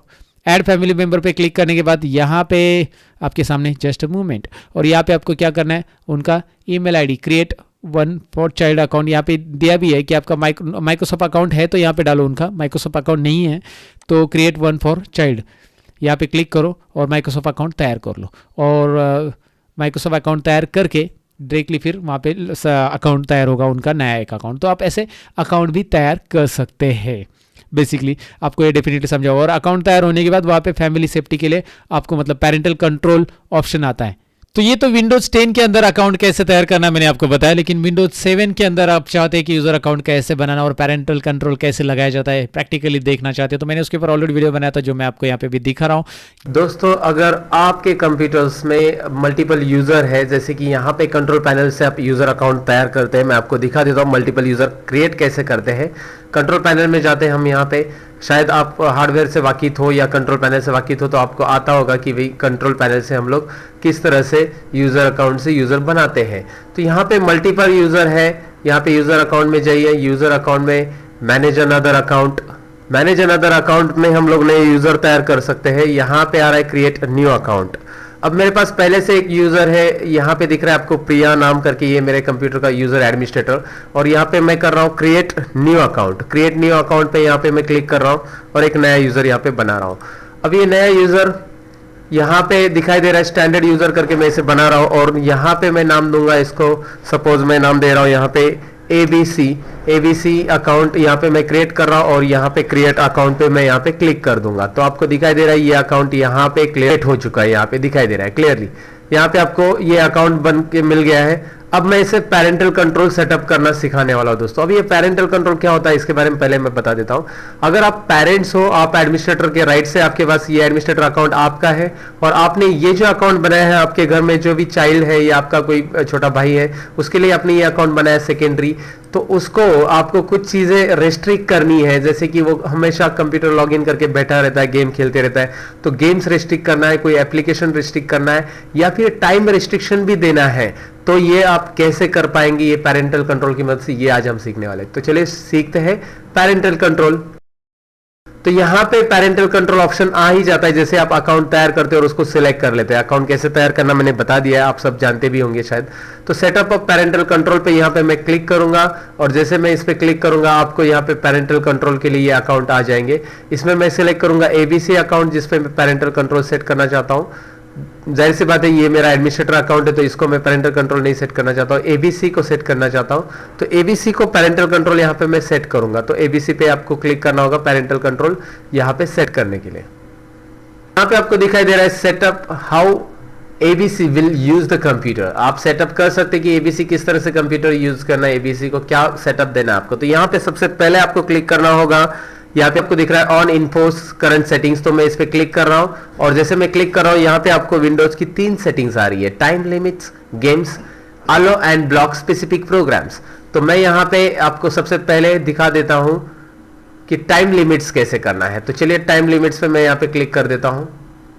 टाइम लिमिट्स पे क्लिक करने के बाद आपको दिखाई दे रहा है यहाँ पे पूरे वीकडेज मंडे टू संडे आ रहा है पूरा पूरा, यहाँ पे पूरे हावर्स भी आ रहे हैं 24 हावर्स। और इसमें आपको दिख रहा है कि अलाउ मतलब क्या करना है, अलाउ यानी व्हाइट रखेंगे तो अलाउ, ब्लॉक करना है तो ब्लू करेंगे। तो ब्लू करेंगे कैसे, ब्लू तो बस ऐसा टिक एंड ड्रैग करना है, जैसे वो सीट बुकिंग का वीडियो मैंने बनाया था एक्सेल में वैसे ही करना है यहाँ पे दोस्तों। बस मैं यहाँ पे ड्रैग कर रहा हूँ और आपको दिखाई दे रहा है अभी आपको कौन से हाउस में उनको कंप्यूटर लॉग इन करना अलाउ करना है वो आप यहाँ पे रख सकते हैं और बाकी सब ब्लॉक कर दीजिए। जैसे कि उनका ऑफ टाइम रहता है, उनको ये 2 घंटा ही कंप्यूटर में बैठने के लिए अलाउ करना है, तो जैसे ही कंप्यूटर में बैठेंगे 11 से 1 के बीच में, आफ्टरनून में 11 से 1 के बीच में बैठेंगे तो यहाँ पे उनको लॉग इन करने के लिए अलाउ होगा। और अगर शाम को 6 बजे 5 बजे कोई भी टाइम इसके अलावा कहीं पे भी वो लॉग इन करने चाहेंगे तो उनको मैसेज आएगा कि टाइम रेस्ट्रिक्शन है, आप ये लॉग इन नहीं कर सकते, प्रिवेंट इस टाइम पे आपको प्रिवेंट किया गया, रोका गया है लॉग इन। तो ये ओके कर दीजिए और आप इसे लॉग इन करके चेक कर सकते हैं। फिलहाल मैं यहाँ पे लॉग अप नहीं कर पाऊंगा इस वीडियो में, क्योंकि मैं जैसे लॉग अप कर लेता हूं मेरा वीडियो रिकॉर्डिंग स्टॉप हो जाता है। सो उसके बाद मैं आपको वीडियो नहीं दिखा सकता हूं। तो इसलिए आप इसे क्या कीजिए, अभी ओके करके चेक कीजिए, डायरेक्टली इसको लॉग अप कीजिए। जो एडमिन यूजर है यहाँ से आप इसे लॉग अप कर सकते हैं एडमिन यूजर को, और लॉग अप करेंगे तो आपको दूसरा यूजर मिलेगा साथ में, और उसको या स्विच यूजर भी कीजिए। तो आप चेक कीजिए, अगर वो टाइमिंग में आप लॉग इन नहीं करेंगे तो वो लॉगिन होने वाला नहीं है। यहाँ पे डेट एंड टाइम है, चेंज करके भी आप देख सकते हैं, directly date and time change कर कीजिए आपके सिस्टम का डेट एंड टाइम सही रहना बहुत जरूरी है, तभी वो टाइम लिमिट्स आपका काम करेगा। नहीं तो आपका सिस्टम का डेट एंड टाइम कुछ अलग है तो वो काम करने वाला नहीं प्रॉपरली। तो इसके लिए आप यहाँ पे टाइम चेक कीजिए। इस टाइम में आप अभी लॉग इन नहीं कर पाएंगे क्योंकि हमने उसे 11 से 1 के बीच में रखा है। तो क्लियर है आपको ये कैसे टाइम लिमिट सेट करना है। तो चलिए, यूजर को टाइम लिमिट सेट करना तो आपने सीख, लेकिन अभी वो बच्चे हैं और गेम्स खेलते हैं तो उसके लिए आप गेम्स रेस्ट्रिक्शन भी कर सकते हैं। तो आप पेरेंट्स हैं तो आपके लिए काफी यूजफुल है ये। और यहाँ पे दिखाई दे रहा है आपको control which types of games can you ABC play. तो एबीसी को कौन सा अलाउ करना है कौन सा नहीं। तो सभी गेम्स तो मैंने यस रखा है फिलहाल। तो अभी आपको यहाँ पे नो रखना है तो नो पे भी क्लिक कर सकते हैं, तो पूरे गेम्स यहाँ पे रेस्ट्रिक्ट हो जाएंगे। और यस रखेंगे तो भी गेम्स रेटिंग से आ रहा है, यहाँ पे आ रहा है। और यहाँ पे ऑप्शन भी आ रहा है अलाउ ब्लॉक स्पेसिफिक गेम्स। तो यहाँ पे जाकर आप जो गेम्स आपको उनको ब्लॉक करना है, यहाँ पे लिस्ट आ रही गेम्स की, इसमें से आप ब्लॉक पे क्लिक करोगे। आपको कैसे ब्लॉक रखना है, ऑलवेज अलाउ, ऑलवेज ब्लॉक, ये सब सेटिंग्स है, ये आप जानते हैं कहाँ पे चेक करना है कहाँ पे नहीं। तो आप यहाँ पे क्लिक करके उसे चेक और अनचेक कीजिए, जैसे ब्लॉक करना है या अलाउ करना है। तो यहाँ पे ऑप्शंस है और वो आप सेटिंग्स कर सकते हैं। तो यहाँ पे आपको समझ में आया कि यहाँ से हम गेम्स सेटिंग्स कर सकते हैं, गेम्स को ब्लॉक कर सकते हैं उसके लिए। और यहाँ पे नेक्स्ट है एप्लीकेशंस। यहाँ पे मैं इसे ओके कर देता हूँ। यहाँ पे दिख रहा है allow and block specific programs applications. तो यहाँ पे ये एप्लीकेशंस का तो आपको ज़्यादातर चाइल्ड के लिए तो कोई ज़रूरी नहीं है फिलहाल, लेकिन जब आप ऑफिस में हो और वहाँ पे आप यूजर्स तैयार करते हो तो वहाँ पे सपोज आपके पास बहुत सारे एप्लीकेशंस है जो टैली ऑपरेटर है, सपोज अकाउंटेंट है, आपने रखे हैं उनको जॉब के लिए, तो वो लोग बाकी के भी यूज़ कर रहे हैं सॉफ्टवेयर, उनका कोई काम नहीं, वो सॉफ्टवेयर पे भी बैठ के टाइम पास हो रहा है उनके साथ, उनका वो टाइम पास कर रहे हैं वहाँ पे। तो आप क्या कीजिए, यहाँ पे ABC can only use programs I allow, मतलब एबीसी को जो प्रोग्राम्स मेरे कंप्यूटर में पूरे इंस्टॉल है वो सब अलाउ नहीं करने, जितने मैं उसको अलाउ करूंगा उतने ही वो यूज करेगा। तो यहाँ पे आपको पहले क्लिक करना है और जैसे ही यहाँ पे क्लिक करेंगे पूरे कंप्यूटर के प्रोग्राम यहाँ पे एप्लीकेशन पाथ के साथ लोड हो जाएंगे। थोड़ा सा टाइम लेगा ये, बट वो पूरे प्रोग्राम की लिस्ट आ जाएगी यहाँ पे, और उसके जरिए आप जो प्रोग्राम अलाउ करना चाहते हैं अलाउ कर सकते हैं, जो ब्लॉक करना चाहते हैं ब्लॉक कर सकते हैं। तो ये ऑप्शंस है यहाँ पे। अभी मैं वेट करता हूँ थोड़ा सा। यहाँ पे दिख रहा है आपको पूरे प्रोग्राम्स अभी मेरे लोड हो चुके हैं, सभी के सभी जो इंस्टॉल प्रोग्राम है उसके सब लोकेशंस यहाँ पे है। तो मैं तो कहता हूँ कि अभी इसको अलाउ करने के लिए यहाँ पे देखिए check the programs that can be use, यहाँ पे आपको ऑप्शंस दिया है चेक द प्रोग्राम्स, तो आप चेक ऑल कीजिए, इसलिए क्लिक करना है चेक ऑल, क्योंकि सभी प्रोग्राम्स यहाँ पे पहले रन कीजिए और जो प्रोग्राम को अलाउ नहीं करना है उसको ही आप यहाँ पे अनचेक कीजिए, जिसको टैली अलाउ नहीं करना है, जिसको फोटोशॉप अलाउ नहीं करना है, बहुत सारे प्रोग्राम है इसमें तो ये सभी प्रोग्राम्स है। तो मैं चेक ऑल इसलिए बोला क्योंकि कुछ रजिस्ट्री प्रोग्राम्स है, कुछ बैकग्राउंड में रन वाले प्रोग्राम है, तो उसे आप रख दीजिए एज इट इज। तो टैली प्रोग्राम को मैं इसे अलाउ नहीं करना चाहता हूँ, या ट्रीम्योर अलाउ नहीं करना चाहता हूँ यूजर को, ट्रीम्योर जो भी प्रोग्राम्स यहाँ पे अलाउ नहीं करना चाहता हूँ मैं यहाँ पे इसे अनचेक कर दूंगा, तो वो अलाउ नहीं होंगे उस यूजर के लिए। जैसे वो लॉग इन करेगा अपने अकाउंट में से तो वो वहाँ पे रेस्ट्रिक्शन आ जाएंगे, रेस्ट्रिक्टेड करके। तो ये आपको मैंने बता दिया किस तरह से करना है। अभी आपको एक काम करना है कि एबीसी जो यूजर आपने बनाया है जाके इस यूजर को लॉग अप कीजिए और चेक कीजिए। अगर आपका प्रैक्टिस करना है तो इसे लॉग अप करके चेक करना पड़ेगा कि ये प्रॉपरली काम कर रहे हैं कि नहीं कर रहे हैं। मैंने पहले बोला कि यहाँ पे मैं आपको नहीं दिखा सकता हूँ क्योंकि जैसे मैं यहाँ पे दिखाऊंगा लॉग अप करूंगा तो मेरा वीडियो रिकॉर्डिंग स्टॉप हो जाएगा। सॉरी फॉर दैट दोस्तों, आप चेक कीजिए खुद ही किस तरह से ये पेरेंटल कंट्रोल काम करता है। काफी यूज की चीज है। अगर आप एक सीनियर है, पेरेंट्स है, आपके घर में छोटे बच्चे रहते हैं तो उनके लिए ये चीज़ें बहुत यूजफुल है। आप ब्लॉक कर दोगे, ये टाइम रेस्ट्रिक्शन कर दोगे तो वो कंप्यूटर खाली फुकट का टाइम पास नहीं करते बैठेंगे कंप्यूटर के ऊपर। So that's it.